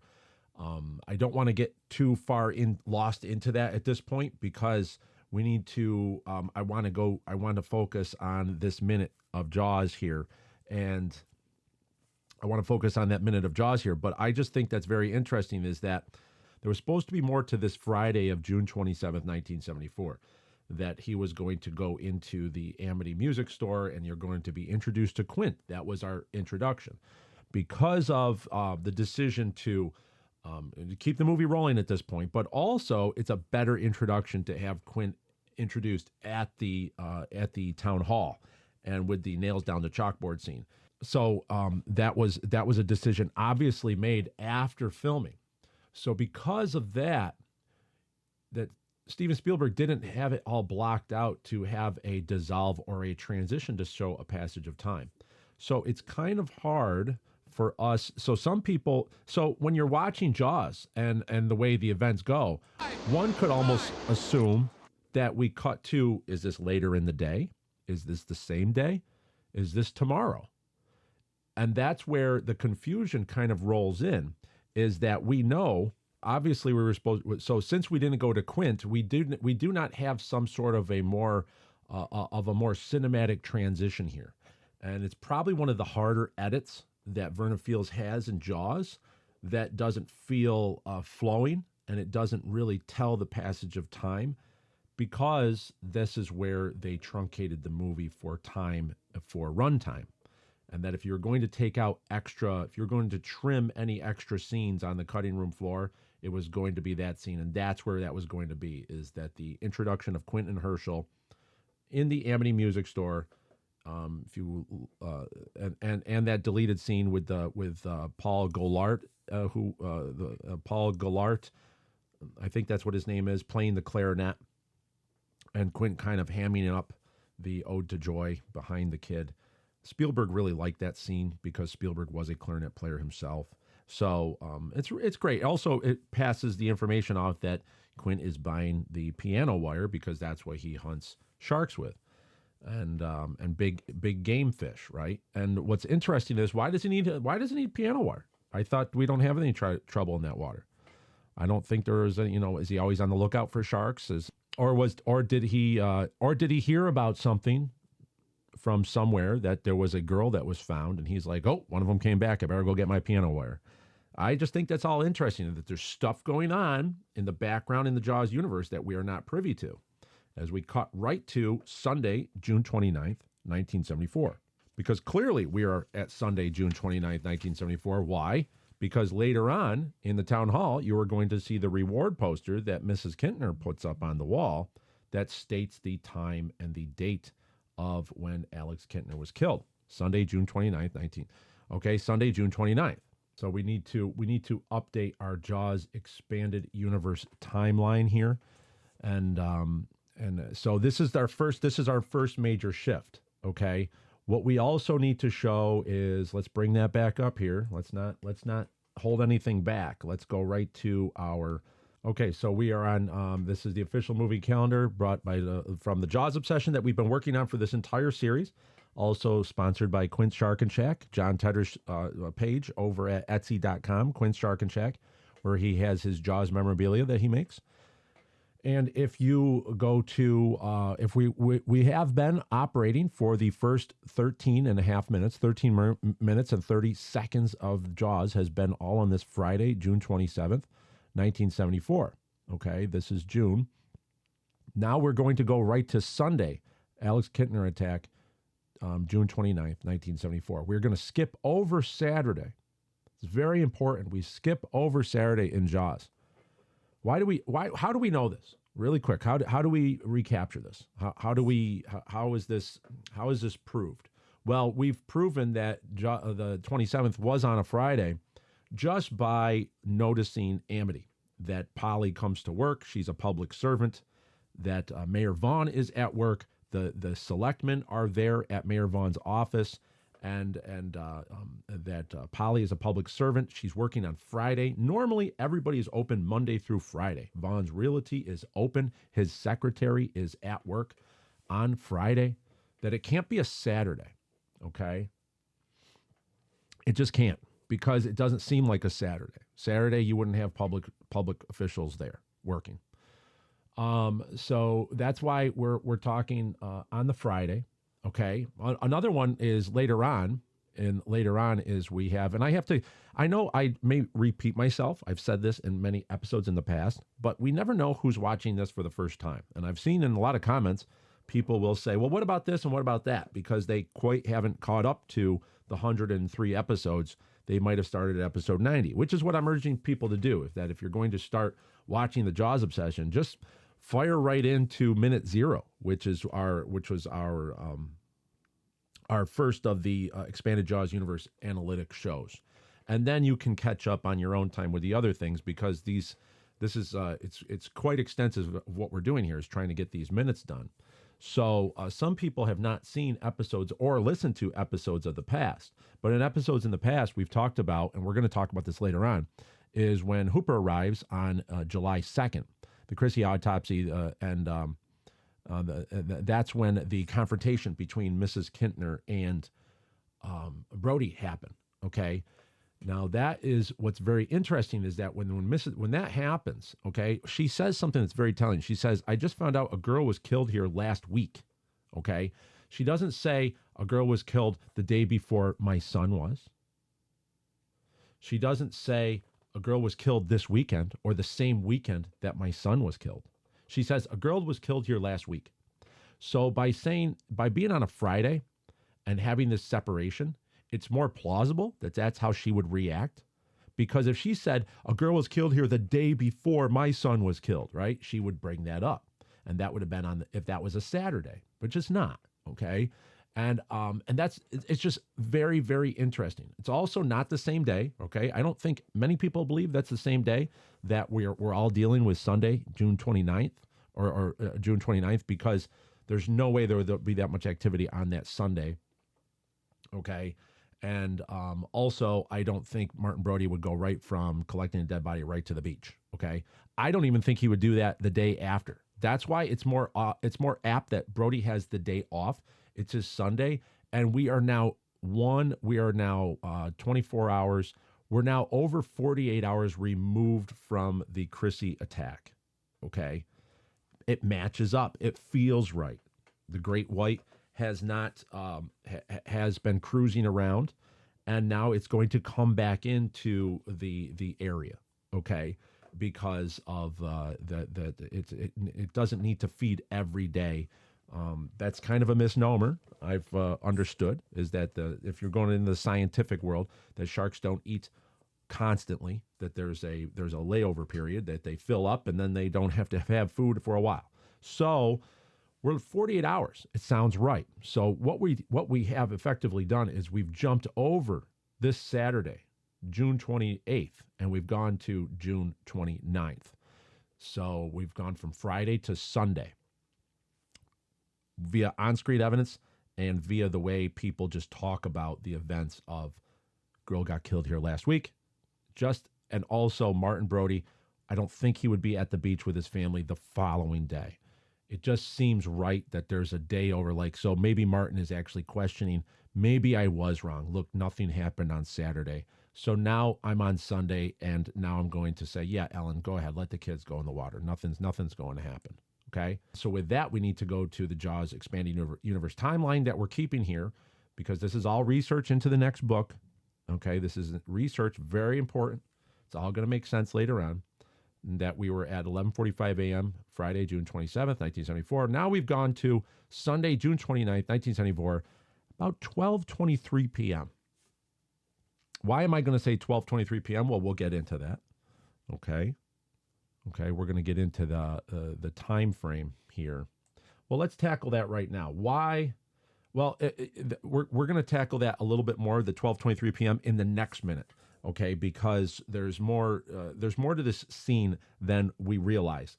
This scene was actually supposed to happen later in the film, and things were moved around, which canon to Jaws, we now know that there are events that... so when we're dealing with canon to Jaws, we have to iron out this timeline, because if you look at the screenplay, the timeline's different. If you look at the novel by Peter Benchley, obviously everything's different. But if you look at the varying screenplays, the timelines are all over the place. So just dealing with what we're dealing with here. So what we're dealing with here, just here, we have to look at, when we cut to the beach, we look at the shadows, okay? We look at the shadows under people's feet, okay? And we're introduced to a few characters here, but we're also looking at the way the shadows play. Okay, if you look under, we have the swimmers here. So let's talk a little about Canha, Canha. Jean Canha is the lady here in the striped bathing suit. I want to talk about, she is an example of how Jaws made itself. When I say this a lot about Jaws making itself. She is one of the many examples here. As she goes in, okay, she was an islander, and she lived in, I believe, in Vineyard Haven. But one here, I'm going to refer to Jaws: Memories from Martha's Vineyard by Matt Taylor. Page 183. Sherry Rhodes. Several weeks before we shot the first scene on the beach, Steven Spielberg called me. Sherry Rhodes was the casting director. Sherry, and he said, Sherry, I've seen a woman around town who apparently goes to the ocean every afternoon and floats. I have to put her in the movie. He says, I have to put her in the movie. Can you go and find her? The woman's name was Jean Canha, and she wasn't difficult to find because every morning she'd spend hours sitting on a park bench beneath a big tree on Main Street in Vineyard Haven. Like Herschel West, who plays Quint's first mate, Like Herschel West and a lot of other Islanders we cast, Gene's appearance added a layer of small-town authenticity to the movie that we never could have gotten with trained actors or extras. So what you see here is that Steven Spielberg heard that that Gene would go to the beach and she would just float in the water. That was what she did. And he said he concocted this scene up that's going to be later on where she's floating and there's something moving towards her, and Martin Brody thinks it might be the shark, and then it comes up, it's Bad Hat Harry. But he made that entire thing up on the fly because of this lady. If this lady did not live on Martha's Vineyard at the time, if she did not spend her beach time in a very unique way and just go out and float in the water, Steven Spielberg wouldn't have heard about that, and he wouldn't have included that in the movie here. And that's what's so interesting, is that she, just by being at that place and time, Jaws was making itself, that this scene just develops with Spielberg's perceptive quality of being amongst the Islanders of Martha's Vineyard and being able to cast locals. And Sherry Rhodes went out and got her involved. Okay. And that's just very interesting. And I wanted to highlight Miss Canha here because it's her ability to swim in that way that actually pays off and creates such a tension moment in one of the most classic scenes ever. This big payoff with the zoom in, the dolly in, zoom out, Alfred Hitchcock style shot on Martin Brody. It's all set up with these little moments.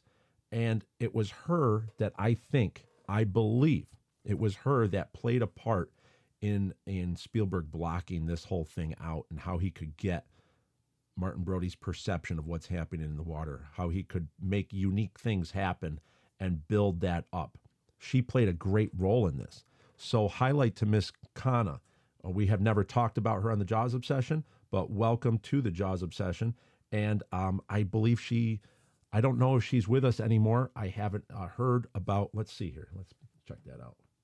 Okay, so Gene Canha passed away in, let's see here. Let's go here. We're going to go Gene Canha. Let's go to her IMDb, Internet Movie Database page. Gene Canha was born October 7th, 1922 in New York, USA. She was an actress. She died 20th April 1989 in Oak Bluffs, Massachusetts at the age of 66. So she's 22, 74. She's 52 years old when they filmed this. Okay, so Gene Canha passed away at the age of 66 in 1989.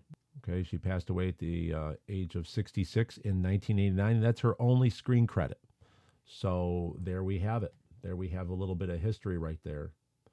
And so what a memory she made, and then she lives on in the movie Jaws. It's just amazing. It's an amazing movie right here that we are seeing. So, and it's a pleasure to highlight these people, and using this material. Like Matt Taylor's book is just so important because these people would be lost in time without material like this wonderful book, Memories from Martha's Vineyard by Matt Taylor. So, moving on here. Okay, you can take us back now. I want to look at, we're focusing on shadows through this whole scene, and we're looking at, it's very much high noon. We're talking between noon and 1. The sun is directly overhead in the sky, and that's where our light is coming in. We are introduced, we have the couple. We have the young swimming couple that are going to be in the water. We have Gene, who's going to be doing the back float. And then we have over here, we have the first introduction to Pippet, the dog, the famous black lab from Jaws, and her owner here, and her owner, Stephen Potter, who is the man in the yellow shirt. He owns Pippet, and Pippet was a female dog. We'll go through Pippet in a, we did an episode earlier, Jaws Dogs. Yeah, we highlighted Pippet way back in Jaws Obsession, episode 62, back into June of 2023. Almost 3 years ago, over 3 years ago. And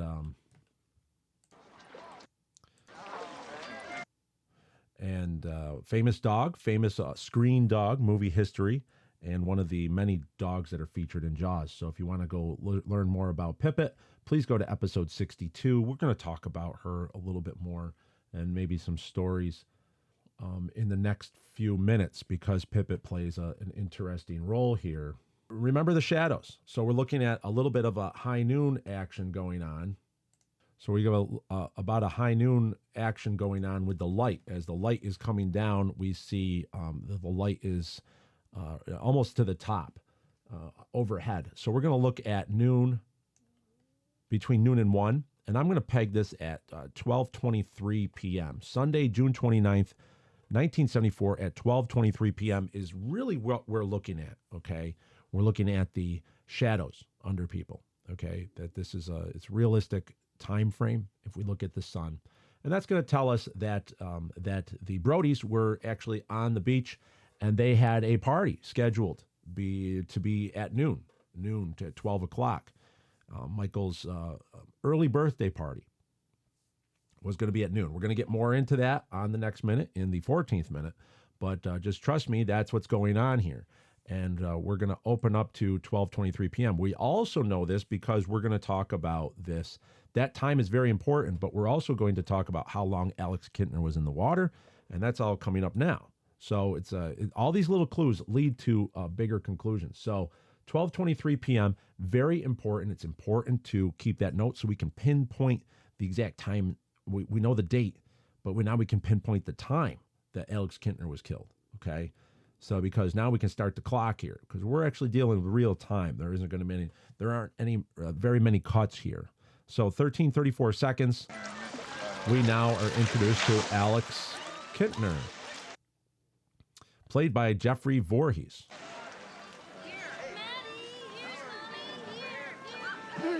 Get my raft and go back out in the water. All right.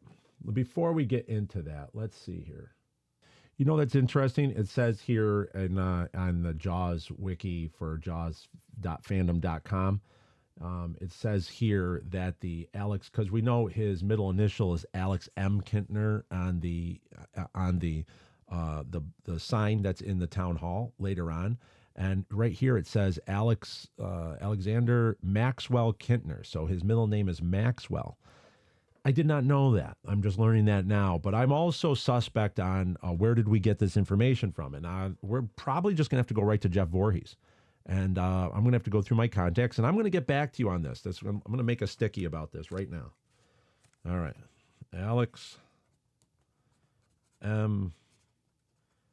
Kintner. Okay, M for Maxwell. Where does that come from? And I think we're going to go right to Jeff Voorhees, who is the actor who plays Alex Kintner. And I have people that I can contact, and we can get an answer to that. And that's what we're going to get for, is Maxwell Alex Kintner's real middle name? Where did that come from? We know it's M, and I'd like to know the origin of that. Does anyone know where that came from? Because I would like to lock that down if I could, because it's kind of important. I've always wondered that, and we're gonna have to find that out. That's we'll reveal that. We'll lock that in, and we'll either make that. We'll find out, because I honestly think Jeff Voorhees should be able to say what that M is. He's still with us over at the returntoamity.com, and he's still out there signing autographs. He goes to all the festivals. Such a nice guy. He's got great stories, great information. A lot of conclusions Jeff Voorhees led me to, that there was more to a story here, not only for the Jaws obsession, for the Book of Quint, but also for what's happening now with the novel that I'm currently writing. And it's very important. It's very important. We broke major ground with information that we got from Jeffrey Voorhees for episode 101, for minute number 11. When Alex Kintner and the Sharkfin brothers are introduced in the parade, and it's very important that we credit that we have boots on the ground intelligence. We have firsthand intelligence, and I was able to get more, which I will talk about coming up, about who I was able to talk to in order to get more data about not just the making of Jaws, but some of these characters that I'm building in order to tell a really amazing story that's coming up here. in my research back into the Book of Quint and back in the summer of 2020, he was my first of the Jaws actors that I met with that I was able to talk to openly about his time on set and to get some intelligence about certain things that happened. And it was just very exciting to be able to talk to him. But also, he was able to give us information that you don't see in books, that you can't see about, that sometimes gets looked over in documentaries. And it just set my mind on a whole new course. And without Jeff Voorhees being very open at the Wharf Pub right there in Edgartown, you can go visit him. And this was sort of, Jaws has always been popular, but it really exploded in the last few years with the 50th anniversary and everything. And it was just so neat to be able to sit down with him. My wife, Tatiana, and I, we sat with him and we just had a nice little conversation. And I was able to get all these little things that just led me to see that there's a bigger story that's happening here. And I always credit Jeff Voorhees that I've seen him at over the years. I saw him in 50th anniversary. I saw him in New London. We were able to sit together and talk about things. And then remember, he recorded that little piece of information that we played in episode 101 about him being in the parade, as Alex Kintner was in the parade in the town of Amity. And so it's very special to see him not just embrace his role as Alex Kintner, but also as an ambassador for Jaws, and be able to be very welcoming to fans, signing things for fans, and just seeing him around is very special. That he's keeping that we still have active people that were involved in the production are still with us like that. Just a little background. He says, I was 11 when I moved to the island from Connecticut, about a year before Jaws was filmed. So he's either 12 or he's turned 12. So Alex Kintner is 12 years old in the movie Jaws here. In our Jaws, expanded Jaws universe, we're dealing with a 12-year-old boy. And when I heard that they were casting at the Kelly house, my friends and I rode our bikes down and signed up to be extras. We made a deal with each other that if any of us were picked to be in the movie, we wouldn't accept unless the others got parts as well. Half the Edgartown school was there. When we showed up, they still had a few speaking parts left, and as it turned out, I was one of the lucky ones who got called back. I told Sherry Rhodes, there's our casting director again, Sherry Rhodes, I wasn't interested unless she hired my friends too. She said, okay, we'll find someone else. I guess they really wanted me for the part, though, because a while later they called me back and said, don't worry, your friends will all be in it, and they were. They all got parts as extras. So that he's talking about his friends, and two of them are Stephen and Jonathan Searle. As the Shark Fin brothers. So also he has some great stories. I'm not going to reveal all his stories here, but he has a story that will make you double over with laughter. If you see Jeff Voorhees, I want you to ask him about how they would bother Robert Shaw for autographs, and it's extremely funny because Robert Shaw was the crotchety old man on set. And they kind of knew it, so they knew how to poke the bear, and it's a great little story. So that's I'll let him tell that, and I'll save that for him. But it's just one of those things where he really brings you into the Jaws set with his stories. But the fact that he was able to get this speaking line and be on set, as well as bother Steven Spielberg to be in that parade, that is so important that he's in that parade. That we isolated down who he was, and that he's there with the Sharkfin brothers, and we're going to see those stories converge right here in this next minute, okay? And but we're not going to get into that just yet. That's going to be for minute 14. But we introduced to Alex Kintner as Jeffrey Voorhees playing Alex Kintner, and it's just the fact that he was not an Islander originally. He was actually in Connecticut. And then he moved to Martha's Vineyard, and then he was able to get cast in this scene. The red shorts. Get my raft and go back out in the water. Let's talk about these red shorts right here. Okay, now there has been a lot of talk in the past about Spielberg wanted no red. He wanted color coordination for this film, and he wanted the red, just the blood to really show very vibrantly and to stand out. So he didn't want anybody wearing red. So then that led us to where there's different fan theories about the color coordination of Jaws, and that when you see red, that means that there's going to be death or there's going to be things happening. And it was already, that was sort of disproven by Joe Alves in an older interview, where the interviewer asked him about what was about this color coordination with red and the yellows and all of that. And Joe Alves said the production was so chaotic and they were filming all over the place that there wasn't any time to coordinate like that. When you see that actually came out on its own. That's what's so amazing about Jaws, is that Jaws actually that the powers that be, the forces, the universe, were coming together to actually make this film. So when Spielberg said, I don't want anybody in red, and then you have Alex Kintner show up in red shorts, I asked Jeff Voorhees, I said, why is Alex Kintner in red shorts? I thought, and he said, no, there wasn't supposed to be any red.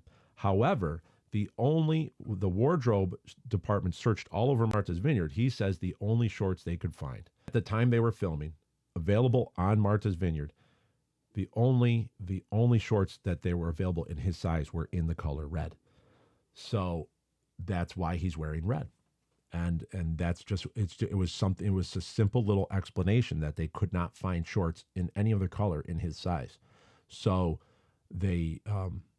so he ended up wearing red. And obviously Steven Spielberg said, all right, he's wearing red. And now it comes out that if there's a color palette and there's people that see color patterns, that it's all happening, that Jaws was making itself through circumstantial ways, and that there are no coincidences, is that these things happen for a reason. And these reasons all come together. And that's what I'm pinging on. I'm pinging on these red shorts because it's going to mean something a little bit more. We're going to reveal that in the next minute. And as well as later in the movie, you're going to see this all come together. It's very, very interesting. But that was just one of those pieces that came in that said, I don't want anyone wearing red. And the wardrobe says, it's too bad. The only shorts we found for him are red. He's got to wear them. So Spielberg said, fine, let him wear them. So now he's wearing red shorts. It's just so interesting how things like that happen. And that's firsthand intelligence that I got from Jeffrey Voorhees. That's why he's wearing red shorts, because they couldn't find, that's the only size they could find for him on the island.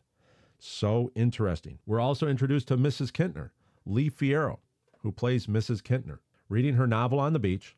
She's Alex's mom.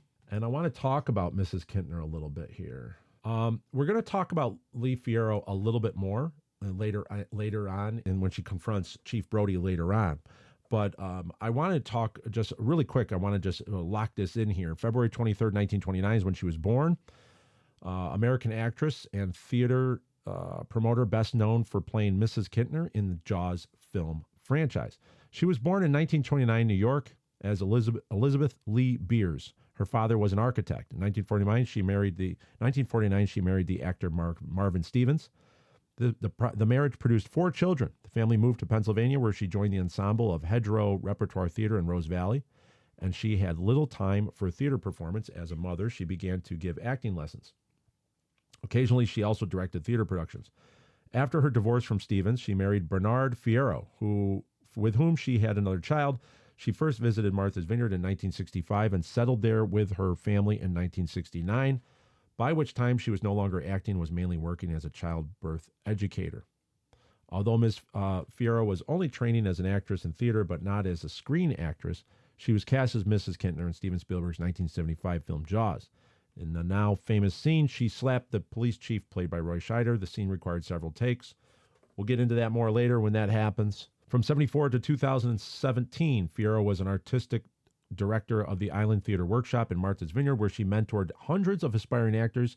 Kevin Ryan, the theater's board president in 2020, who had worked with her for 30 years, estimated that Fierro had mentored and taught theater to more than 1,000 children, and recalled Fierro as fiercely dedicated to the mission of teaching. In mid-2017, Fierro moved to Aurora, Ohio, to an assisted living facility to be closer to her family. Fierro died from COVID-19 on April 5th, 2020, at the age of 91.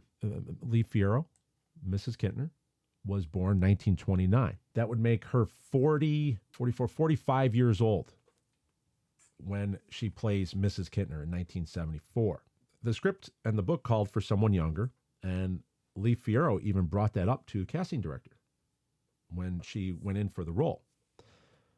According to Matt Taylor's book, that she went in and said, well, I'm not younger. They said, it's all right. It works out. And the way they see it is, of course it works out, because if she is 45 years old in 1974 and Alex Kintner's 12 years old, subtract 12 from 45, she had Alex Kintner when she was 33 years old, it all works out. A lot of complaints were always like, oh, she's too old to be his mom. That's not true. She's 45. She had him when she was 33. Okay. Now, I am so interested in the history of the Kintner family, and this is all part of the research. I really want to tell more details about that in a very creative way. And I think I have a way of doing that. It's going to be very interesting. So I want to learn more about Mrs. Kintner. I want to learn more about Alex Kintner. Why are they there at the beach? And why is she only seen with her father later on? That's not her husband later on. It's her father. So all these questions come up later on. But right now, I want you to, we're talking to Mrs. Kintner, who is 45 years old, and she's talking to her 12-year-old son. I guess we can also talk about the relationship. It's well known, but maybe some of you don't know, is that they ended up meeting each other later on when Leah Fierro, the classic story of she went to go for lunch at the Wharf pub, and that's where Jeff Voorhees was as a manager working there, and he comes over and he says, "Oh, I'm your son," and they reacquainted, and after that they were very close. They were always seated next to each other at signings, at Jaws events, going all the way up to when she passed away in 2020. So it's a great story, and it was very nice to see how that played out. The screen mother and son were always together at those Jaws events up until she passed away. This is going to be very interesting. This is really cool stuff here. Let me see your finger. I know we're long here, and this is really cool stuff, but we've been away for quite a long time. I mean, it's been over a month since our last episode, so this is an extra long episode of the Jaws Obsession. So hang with me here. We're going to get to some really cool stuff.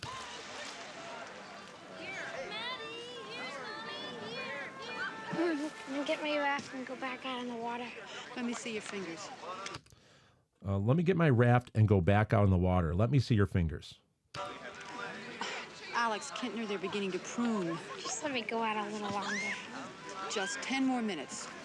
Alex Kintner, they're beginning to prune. Just 10 more minutes. We are now 13 minutes and 55 seconds. 55 seconds into this 13 minutes. We only have 5 more seconds left. I want to talk about that here. Let me see your finger. We always thought, when I was a child, I always thought that was kind of extreme. My parents never asked me, are my fingers pruned? You got to get out of the water. That was like never. It was like my parents said, hey, stay in. Everybody, my sisters and I, we just stayed in the water until we couldn't take it anymore, right? But this was always, it always struck me as she's very overprotective. The pruned fingers, and she wants him to stay out of the water. Alex Kintner, they're beginning to prune.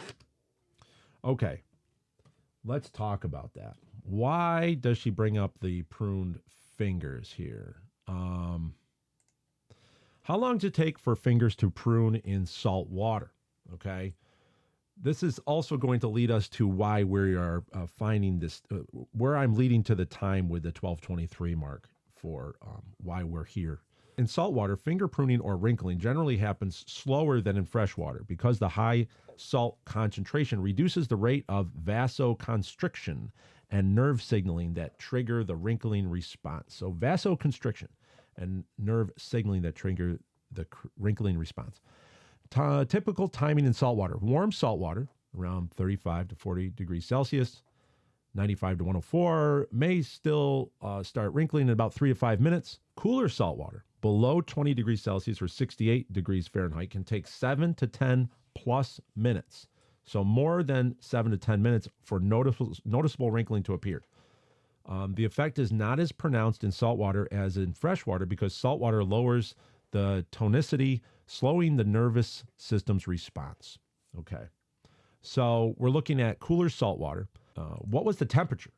The temperature of that area, okay, the closest to Amity would be Martha's Vineyard, okay, and we're going to go to June 29th. That would be where we are at. The average temperature is 18.63 degrees Celsius, okay. When we convert that, we're going to convert that over to 66 degrees Fahrenheit.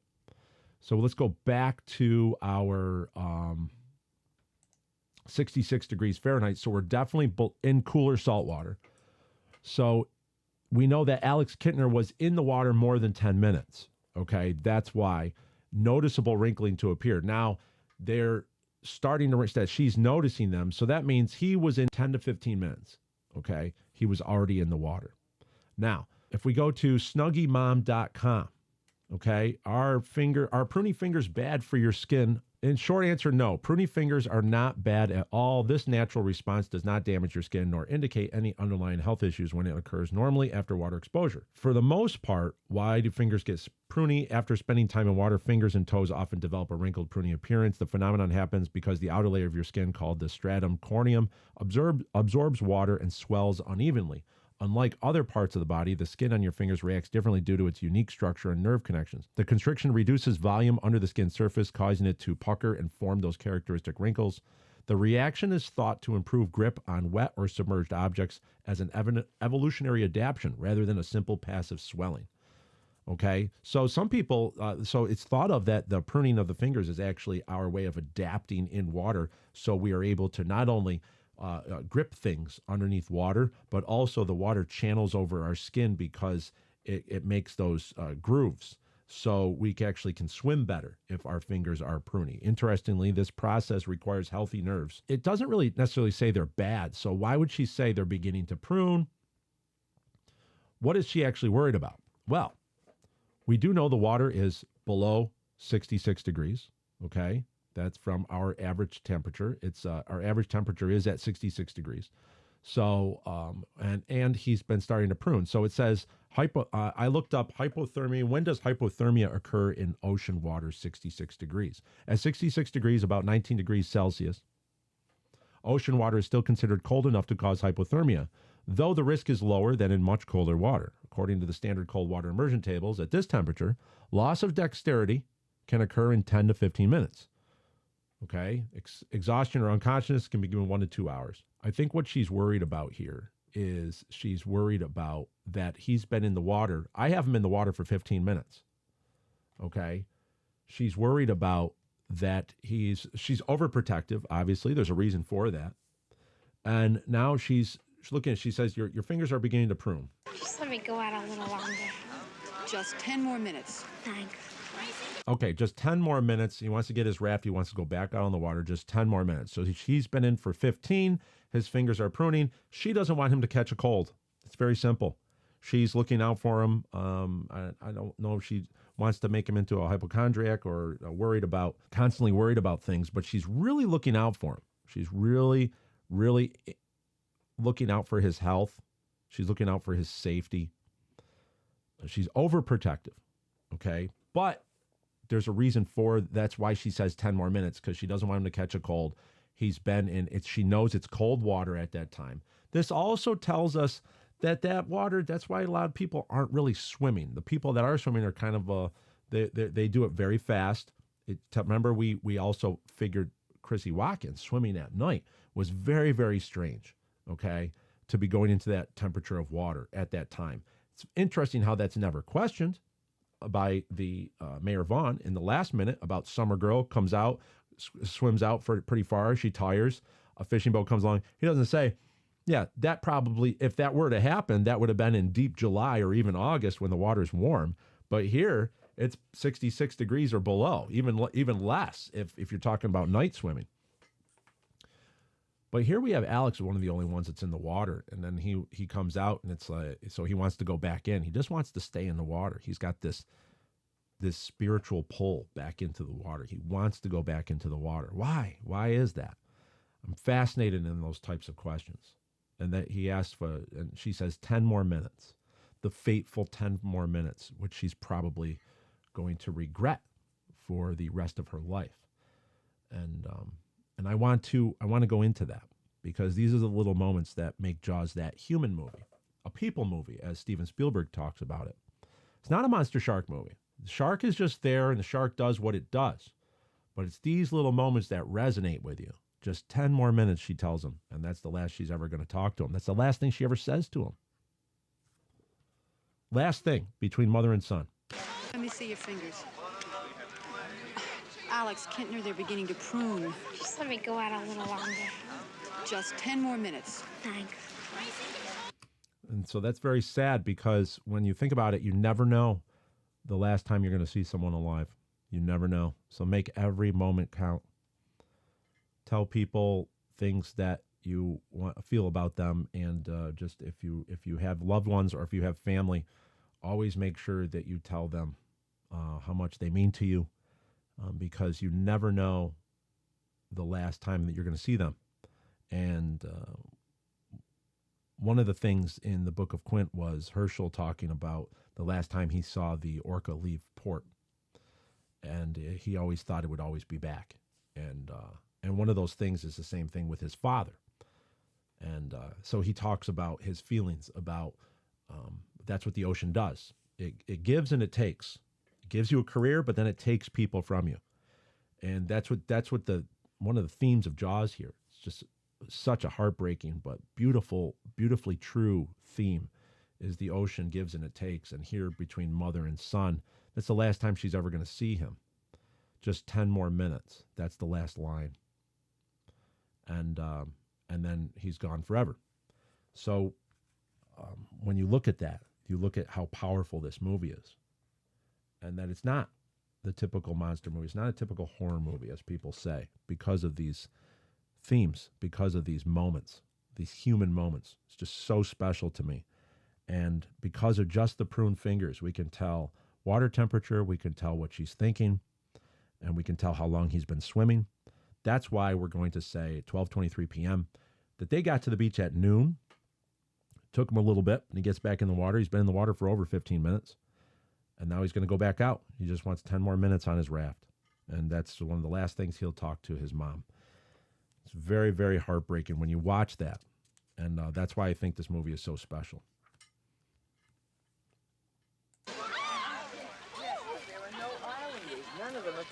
And there we go. We have Alex walking through this beach, one of the state beach. That's the Amity town beach. That's how I call it in the expanded Jaws universe, and it's going to be the same beach we see in the 4th of July later on. But that's going to be our last. This is now the 14th minute. So we've now reached the end of the 13th minute. In the 14th minute, there's more to this. There's more to Alex Kintner. He's going to walk by his friends without even acknowledging them, without even talking to them. And it's just very odd. There's this separation, and it's just so fascinating, this scene. There's so much more going on in this scene, which is why it's so important for more to the story. The Book of Quint gives us a lot of details, but I just think there's so many more details in these little side stories here that I'm just so emotionally, it wells up when I watch things like this. It's very fascinating. So we're going to leave there at the 14th minute, and now let's go to our Jaws Retcon 2027 update. Let's go to where we've been for over this last month and what we're doing and where we're going. As you know, that June 20th, which was the 51st anniversary of Jaws, we went to the Return to Amity event at Martha's Vineyard, Edgartown, over at the Wharf Pub in Edgartown. Mike Fulcher and Ideas.net was able to hold this event again. Remember, he was behind having Mike Sterling and the Orca back on the 50th anniversary of Jaws back in 2025, that they had that event there. And they had a recap event, a return to Amity. We had Jaws fans from all over that came back to the island for that Saturday, June 20th, and we had a space there We were set up there at the Wharf Pub with the Book of Quint. He had a great banner made up for myself. What a night that was! It was we had lines. There was a line going out all the way around the block before the event started. We had so many Jaws people there. We had Jeff Kramer, Deputy Hendricks. We had obviously Jeffrey Voorhees was there. We had the Searle brothers, Stephen and Jonathan. So many different people were there. And also we had Edgartown Books. Matthew had a little satellite bookstore set up where he was selling Book of Quint, the hardcover special editions, only available at Edgartown Books, being sold next to Robert Shaw, the book by Christopher Shaw Myers. He was also there, which is what I'm urging him. I'm going to have to get him in touch with Hayden Wheeler over in the UK because remember, 2027 will be the 100th birthday of Robert Shaw. It will be the Robert Shaw Centenary that is going to be over in West Houghton, UK.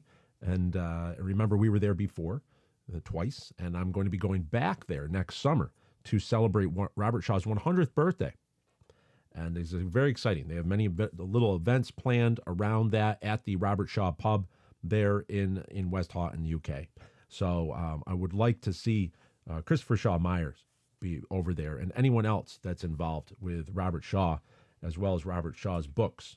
We have a lot of work to do to get to that point. So that's going to be a year later. But it was great to be there. So many fans came out. It was great to see everybody. I am so thankful. And it was just, I love talking to everybody about, listen, I love talking about Jaws. We all love the movie Jaws. But to be able to be in one place and to be able to talk and meet each other, and also to hear your reactions about the show and about the Book of Quint, it means a lot. It really does mean a lot. And I'm so grateful for people to make that trip over to the island. It's a very difficult trip to make, especially that time in summer like that. The ferry schedule is not easy, but for Jaws fans to come over and to be able to do that, it was just really exciting to meet everybody. And we got great photos there that you see right here. And to meet everybody and to be able to sign books. Some people were bringing up their paperback version of the Book of Quint that they had for a couple of years now. And it's just awesome. It's just a great time. It's a great time to almost reset the clock, to galvanize everybody, to pull everybody together. But also you could see the excitement. You could really see the excitement that there's more happening, that Jaws turned 50 and now turned 51, but there's this expanded universe and it's just growing, and we're learning about everything, and especially this minute-by-minute quest, this minute-by-minute quest that we're on, which is a long quest. I mean, we're talking the Lord of the Rings, Fellowship of the Rings quest size that we're undertaking here. Minute 13 in the books now, going with of a 123 minute or of 123 minutes. So we have 110 more minutes to get through. But I just love I love the passion. I love the excitement, and it was really cool to be a part of that. And the generational, remember the young children of people that were raised on Jaws, like myself, our kids are at these events.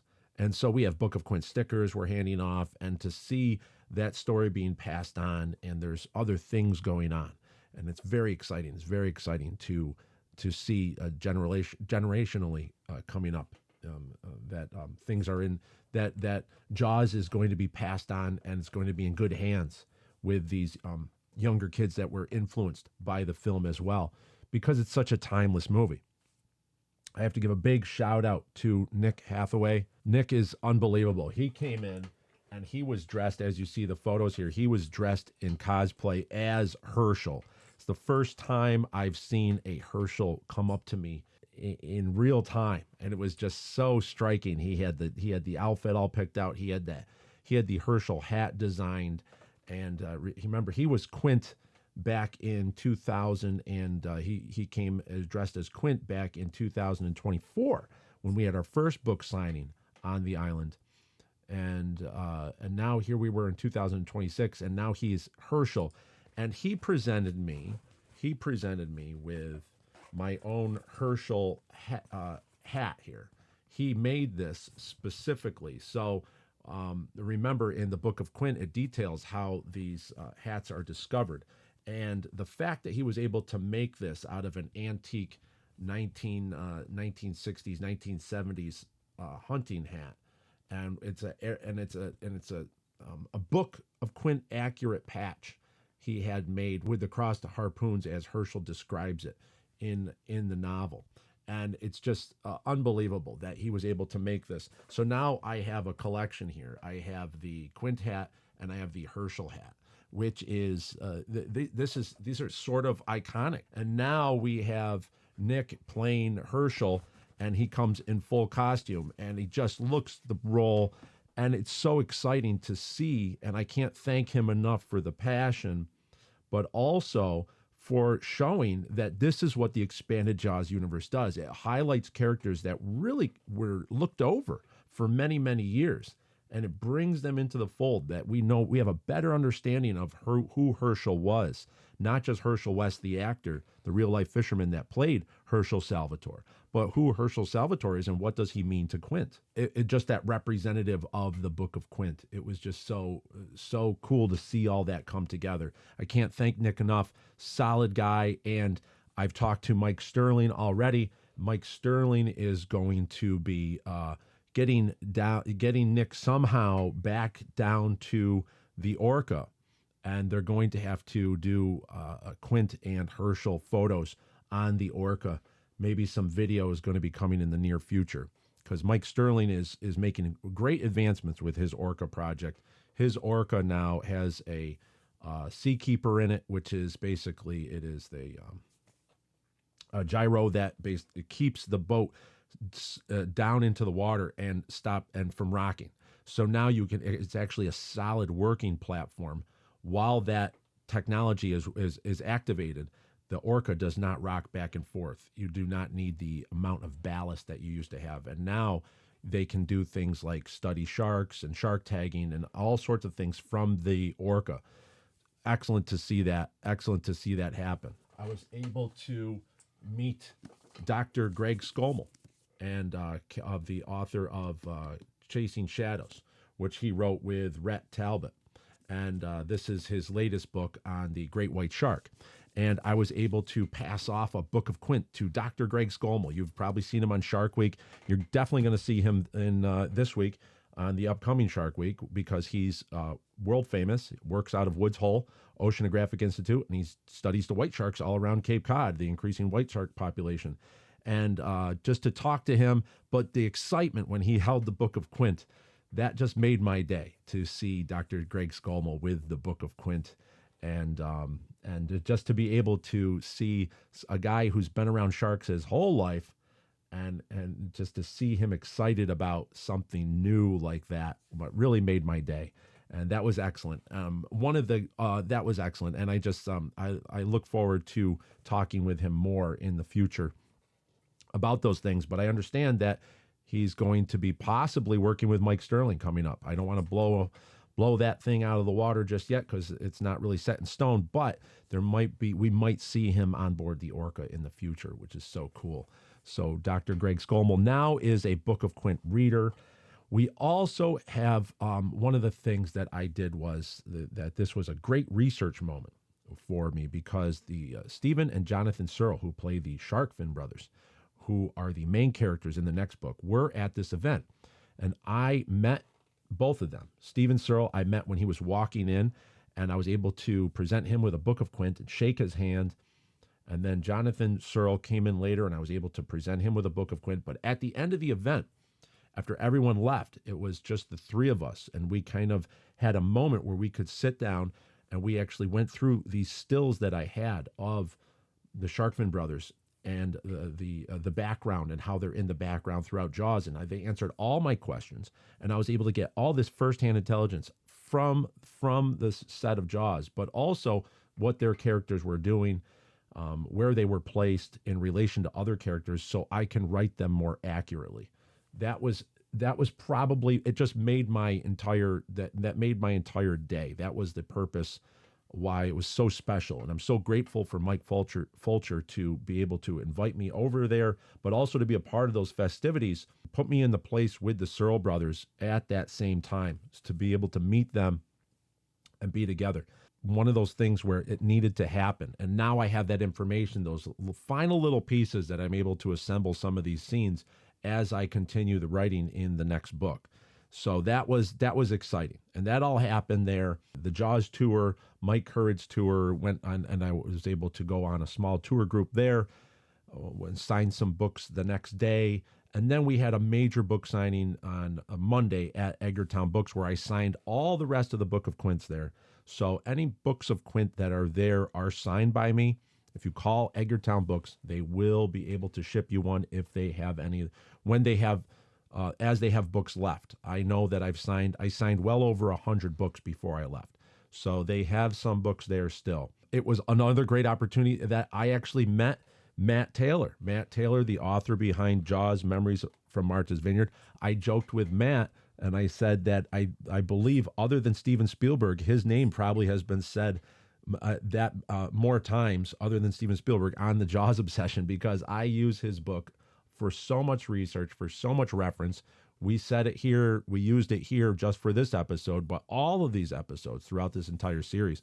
So I finally was able to meet, I've talked to him before on the phone, but I was finally able to meet Matt Taylor at Edgartown Books. Marty Milner, I was able to meet Marty Milner, who has been such a source of inspiration. I've talked to him on and off. He was our guest on episode 50. He was that first review of the Book of Quint way back when, and it was just set me off with a confidence level when I heard his review that I really wanted to include him as part of the book's journey. So I asked him to write a foreword to the special edition Book of Quint, of which he did, and that's featured in the all special editions of the Book of Quint. Will have the Marty Milner foreword. I'm always grateful that he's a part of that, and that's why. But I was able to get him to sign my personal copy, Marty Milner's signature, right there at the foreword, where his thoughts are set the tone, set the table for the Book of Quint on all these special editions. So having the construction foreman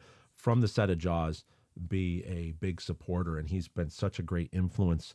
We've had conversations in the past when things weren't going so well, and I was kind of lagging on this journey, and there was things that were, the roadblocks get set up, and he's just such a positive influence, Marty Milner, and it was great to catch up with him, to meet him, and to shake his hand.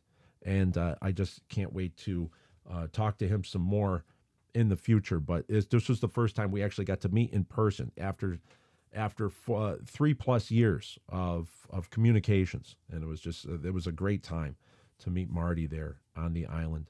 So that was a successful trip with the Return to Amity. ReturnToAmity.com. Before I leave there, let's talk about Mike Fulcher.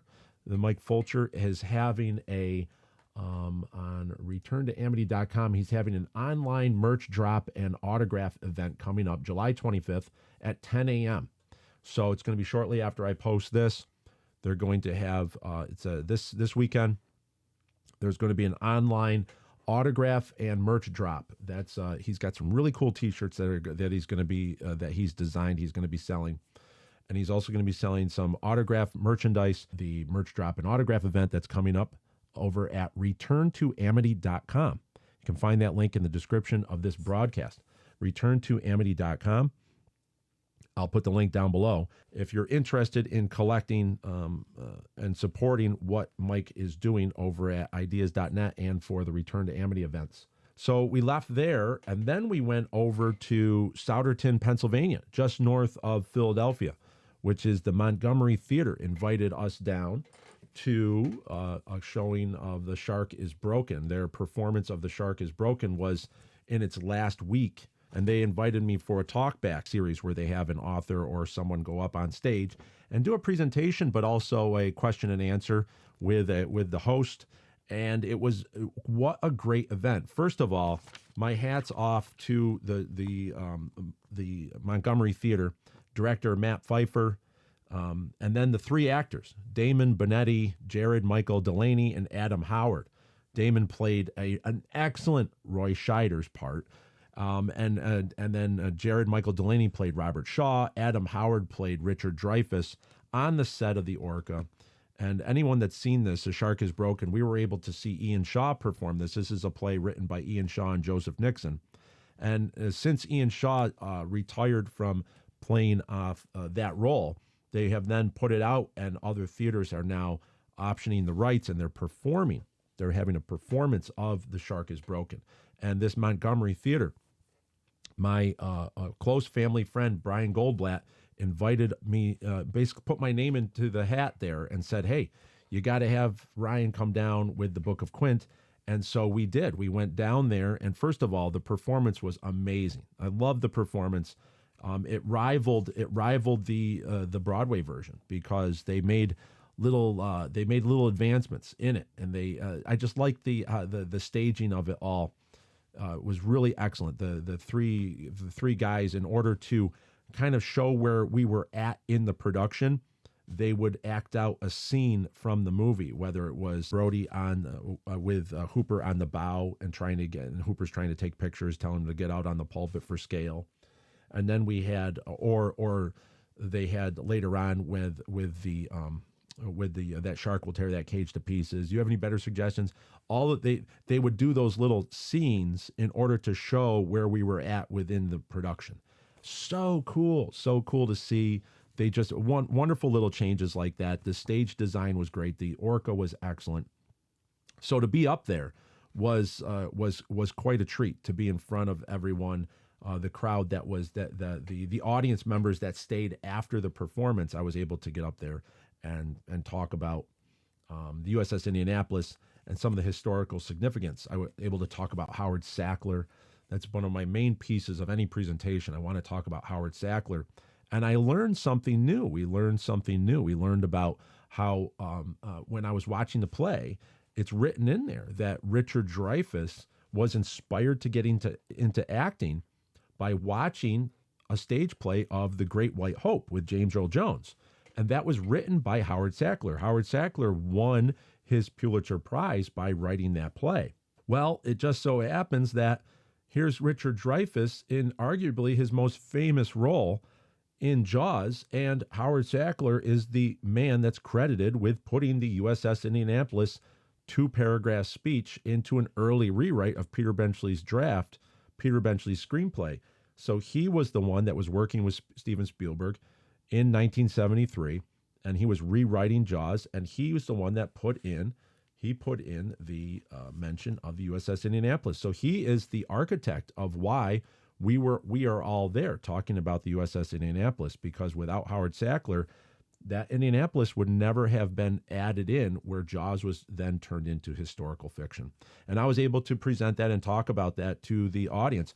But also, I was able to come to that realization. And I never put those two things together until I saw their performance, the Montgomery Theater's performance of The Shark is Broken. And then I was able to, in mid-presentation, go, hey, that is such an interesting connection, how all these little connections are formed through Jaws. It's just an amazing moment.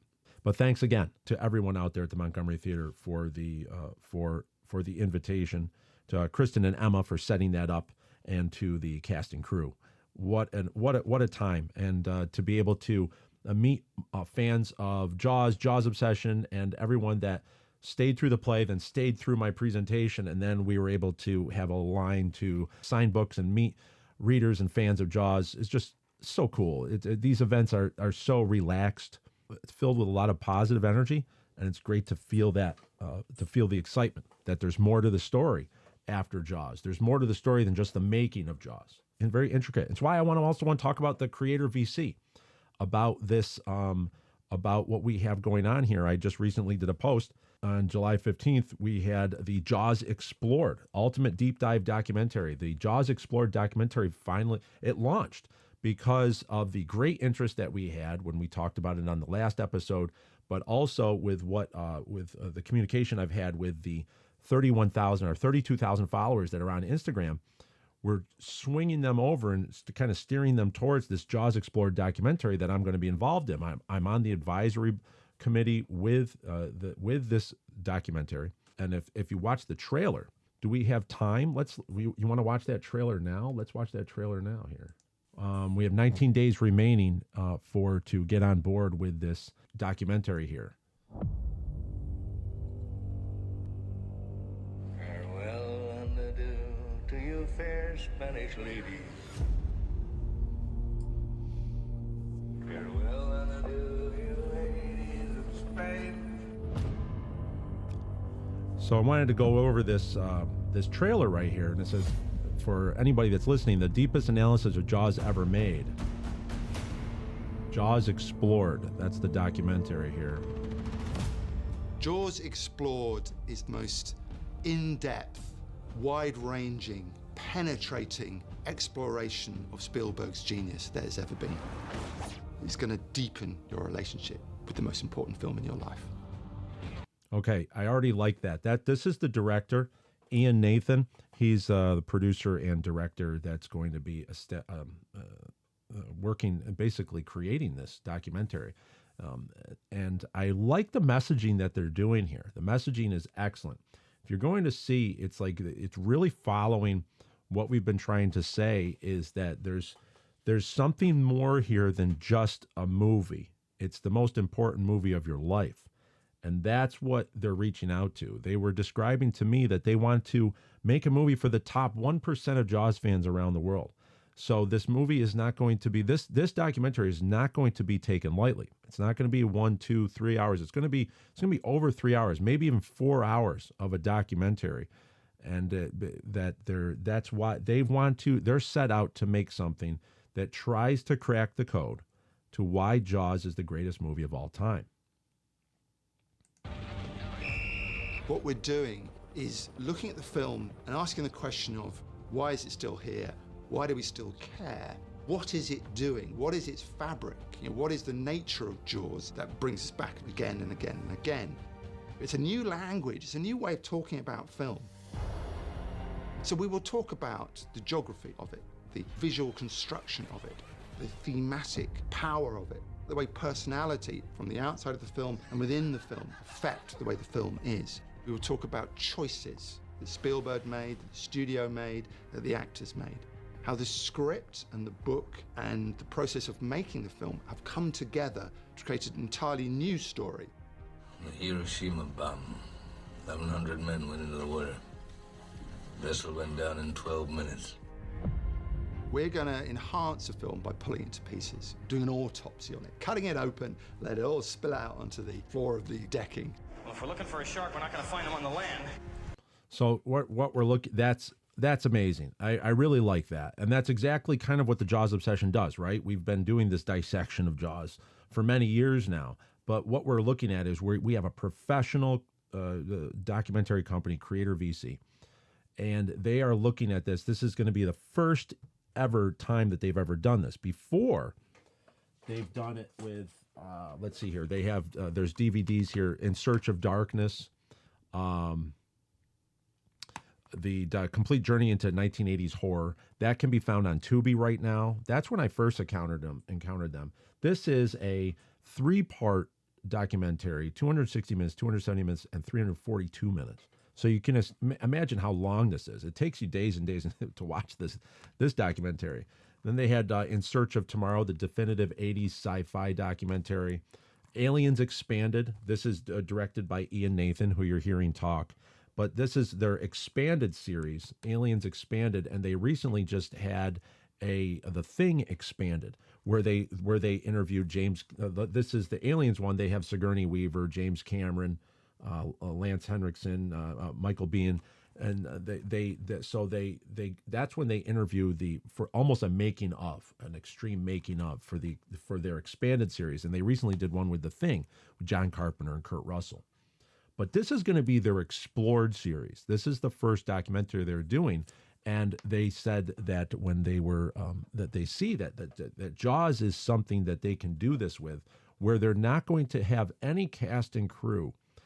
And it's going to be explained later on. I don't want to get too ahead of myself, but they're going to be going into this movie in a different way more than any other, because most of these documentaries before, they go through the making of the documentary. It kind of you lose certain things. You lose time and you lose certain elements where you don't get a chance to kind of sit inside a scene or inside a moment, or to explain how did this evolution, how did the USS Indianapolis get introduced? How did this happen? And that's going to be all done here. It's about looking at the secrets almost of the film. And there may be secrets that even Spielberg's not aware of, all those kind of subconscious things that he was doing to create this incredible film. It's in the kind of the moment that we learn so much. It's going to follow the film moment by precious moment and pause and go, what is it about this particular moment that is so good? What does it tell us? How does it connect to the other elements of it? What does it tell us about Spielberg? What does it tell us about the shark? What does it tell us about fear? You have the surface of the celluloid, you pause it, and we go into it, and we go through it into the film. And what's underneath that moment of celluloid is what's crucial.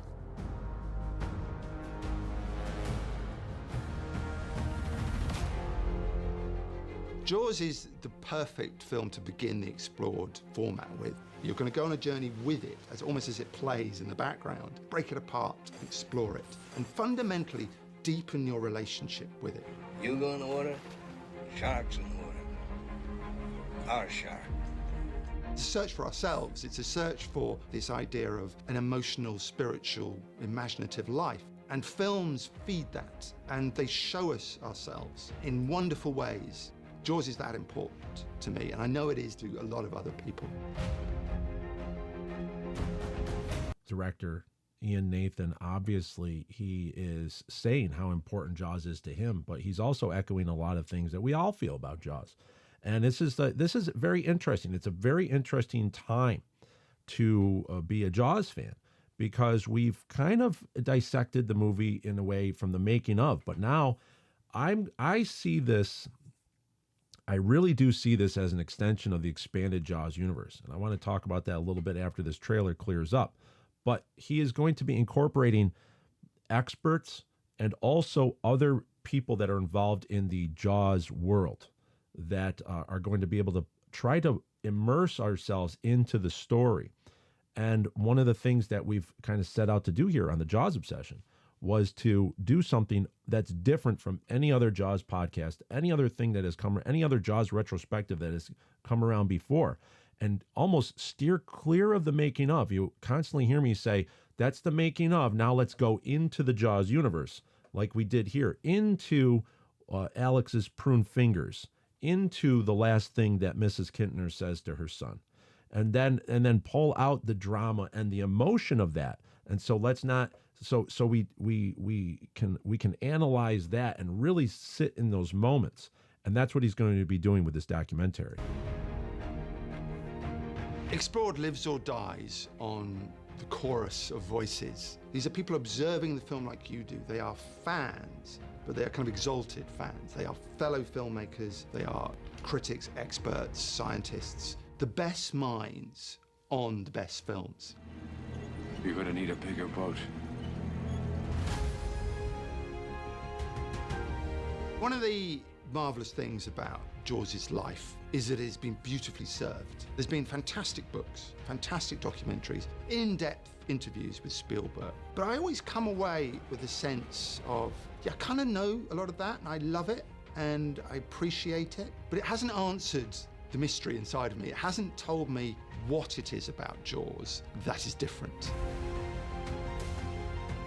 When you tell a story of a film being made, it's historical, it's in the past. When you discuss the nature of a film, it's in the eternal present. Jaws doesn't get old because Jaws exists only in its own time. And we're going to make a documentary in that space.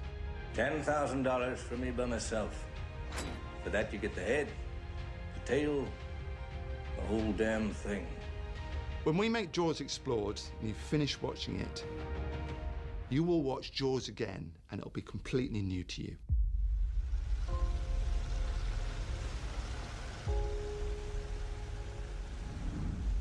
So there we have it. It's just going to be an amazing documentary, and I'm just so grateful to be a part of this.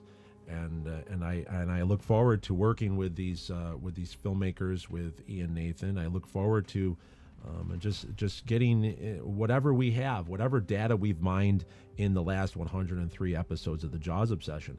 I am offering that over here, and it's great to be in communication. Robin Block, the CEO of Creator VC, was he was so excited to hear some of just even some of the details that we kind of break out here in the Jaws Obsession. And this is why it's going to be something that's never been done before. So I'm very thankful to be a part of this, and we do have an affiliate link here that you're going to see in the description of this broadcast.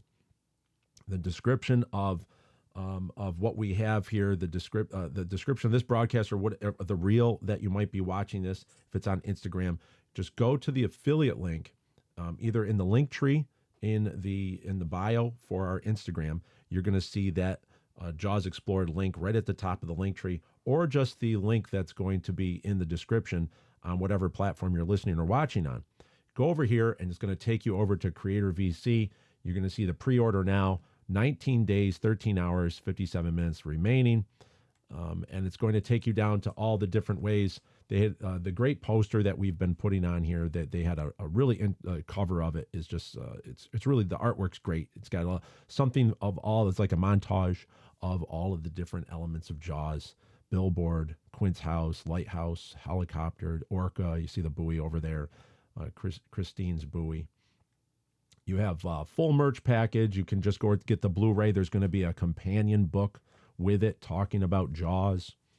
A full merch package that you can. There's different bundles that you can. You can also sign up to be an associate producer. You can also sign up to be a producer, executive producer. Get your name in the credits, and an IMDb credit. There's T-shirts. There's all sorts of things. So I'm excited to see what other experts they're going to bring into the fold here to break down Jaws.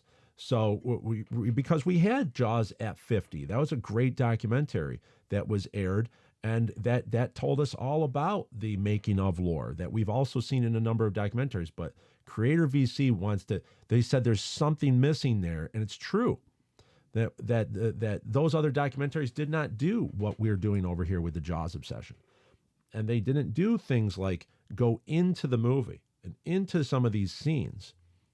And there's not enough time, because one of the things that when you're making documentaries that are going to be airing on Disney Plus or other channels, or you're going to be going into distribution, you have to have time constraints. Well, Creator VC is not into that. They're into making something that's the material is first. I believe they're eyeing over 3 hours. I don't think they're going to go over 4 on this, but it's going to be a pretty hefty documentary. Okay. And what it's looking for is that this documentary is going to be, it's in production, and it's going to be available next summer of 2027. That's what Mr. Block said. That's his target. He wants to have this whole thing rocking and rolling and ready to go. So if you're interested, if you want to come on board, and if you want to reserve your copy, now is the time. 19 days left. I will try to update everyone as I get information as well, my role and what things happen and all of that. And I will be updating as well on these episodes of the Jaws Obsession. So next week, I'll be headed out to Indianapolis, Indiana. July 28th, I'll be at a retirement home there speaking to 120 veterans with Jim Belcher, son of survivor Jim Belcher Sr. And Jim has been just a great supporter of the Book of Quint. And he invited me out to speak to some elderly veterans at a retirement home out in Indiana, that's in Indianapolis, on July 28th. And then July 30th, we'll be back at the monument at Indianapolis, downtown Indianapolis, at the monument for the USS Indianapolis on the 81st anniversary of the sinking, July 30th, 2026. I will be there all day. It's at the Honor Watch, and that's organized by Michael Emery. We are all going to be out there, and it's just a great event to come out. The monument has all the names of the survivors and those lost at sea. The entire crew is listed on that monument. But I like to go out there because it just feels like it's a responsibility at this time. As the author of the Book of Quint, I just want to be there to assist and to help out in any way I can. And we'll be out there handing out ice. We'll be folding flags in commemoration, flags that fly over the monument for certain families that request them. And also we have books available. Jim Belcher always has all the different books, the In Harm's Way, and various books of USS Indianapolis history. And then I'll have the Book of Quint there for anyone that wants to learn more. So we see school-age children come by. Anyone that wants to come by, it's just one of those things that It's going to be my third time back, and I'm very excited to be back in that capacity. I actually look forward to this. It gets very hot. It gets very uncomfortable at times. But that's what's so interesting is that you put yourself in that situation to say those guys at this time were in the water by themselves in the Philippine Sea. Just imagine, even before the torpedoes hit, what it was like, how hot it was, why a lot of them were sleeping out on the deck because it was so hot inside the hull of the ship where their quarters were. And so I kind of try to take those little moments and just remember and connect and think about what those men had to go through. And this is one of those times when it's good to give back. And that's what I'll be out there volunteering my time for the entire day, July 30th. So if you are in Indianapolis, Indiana area, or any surrounding areas, it's worth the trip to come down and just to say hi, hang out, and meet some of the family members of those that survived or those that were lost at sea, and hear their stories. There's going to be a lot of pictures, a lot of history, letters, a lot of artifacts. There's a museum there that has Indianapolis memorabilia there, all sorts of. There's a whole segment for the USS Indianapolis at the War Memorial there at the monument. So it's great to be able to go back in that capacity. So that's where I'll be next week, November 14th. Everyone save the date. We have a big event planned for Syracuse, New York. Big event. We were able to locate that Jeff Myers and Adam Ost, who are affiliated, they work with the Eastwood Palace, which is an antique theater here in Syracuse, New York. Still has film projectors, reel to reel, 2 film projectors, and they were able to locate, as you'll see, we have photos here, they were able to locate a antique 51-year-old print of Jaws from 1975. This is actually the 7th. We had this authenticated. It's release number 7507. So the 7th print made in 1975 with an inspection date of 1/10 of January 10th, 1975. This tells us that it is a production, that it is an early production reel from the year 1975 before the movie came out in June 20th of 1975. This is going to be screened. I am sponsoring, the Jaws Obsession, the Book of Quint is sponsoring a screening of this on November 14th at the Eastwood Palace. And we're going to be showing this in 35 millimeter antique print with the original soundtrack. This has the original soundtrack. All of these theaters that we see in Jaws, all of these theaters that we have seen this year that are showing Jaws in the theater, it's either digital projection or it's a film print that is sent over by Universal that has the updated soundtrack, the newer remixed soundtrack. Well, this is an antique print from a personal collection that Jeff Myers was able to get, and we are going to screen this. We have the permissions necessary in order to screen this one time and show this is how it was seen back in 1975. A 51-year-old print. Now this has the fading and all the color fading of a classic film reel.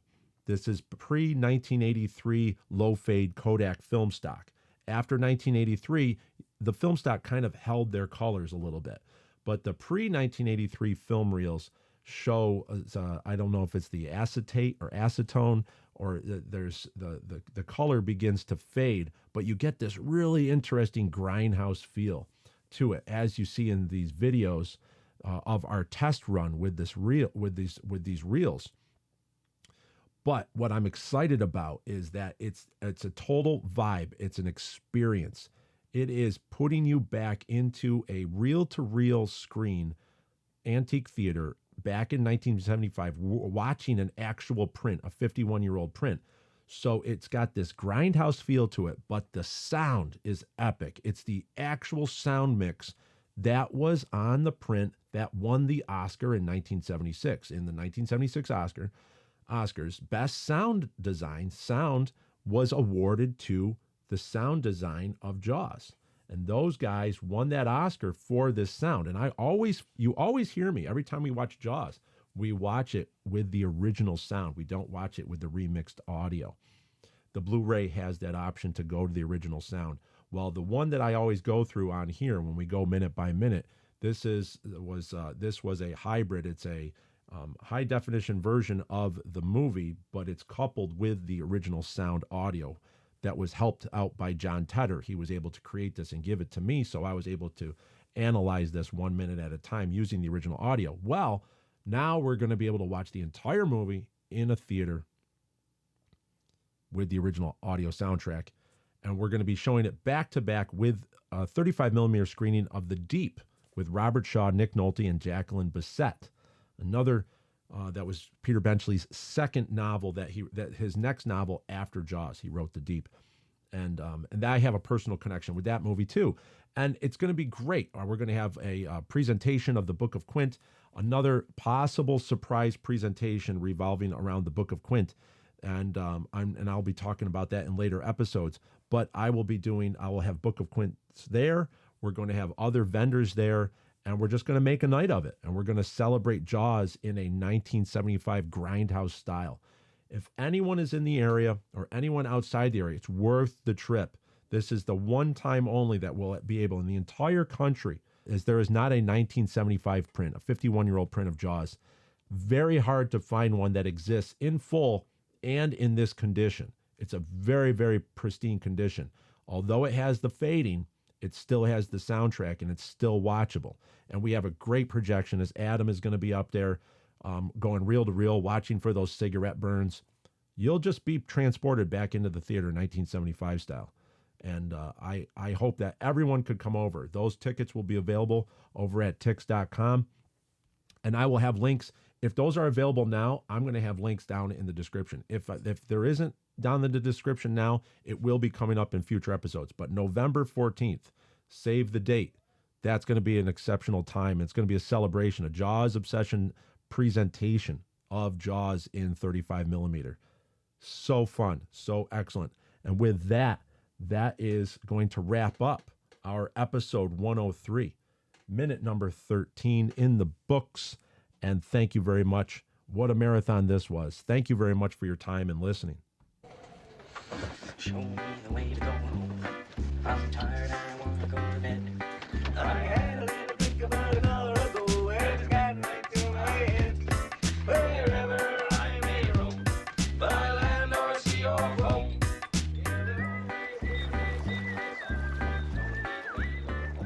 Okay, this movie Jaws is copyrighted property of Universal Studios. Any references and sampling from the movie Jaws in this episode is intended to fall within Section 107 of the Copyright Act. The copyrighted materials are fairly used for the purposes of criticism, comment, reporting, teaching, and research. The materials used here are protected by the fair use guidelines of Section 107 of the Copyright Act. All rights reserved to the copyright owners. Thank you very much for listening. And as always, Book of Quint, thank you very much for making it a bestseller. Now 16 months in a row. Exciting times are ahead. I will see everybody at Indianapolis next week. And then we have November 14th, our big event there. It's going to be in Syracuse, New York at the Eastwood Palace on James Street. It's such a cool palace, such a cool movie theater. It's the movie theater where I saw my first movie, where I saw a re-screening of Star Wars back in the very early 80s when I was 3 years old. And it's just so many memories there, and this is going to be one of those times. It's going to be a very special time, and I invite everybody to come on over to Syracuse, New York, November 14th. We're going to have a lot of fun. So this is such an honor to be here once again. Another episode in the books, 103, and we're going to move on to minute number 14 is going to be next. And we have some great revelations to come up with Alex Kintner, and the Sharkfin brothers make another appearance coming up. So exciting to see that happen. Until next episode, thank you very much for listening. We'll see you over there over at Instagram at Book of Quint. Until next episode, farewell and adieu, and show me the way to go home.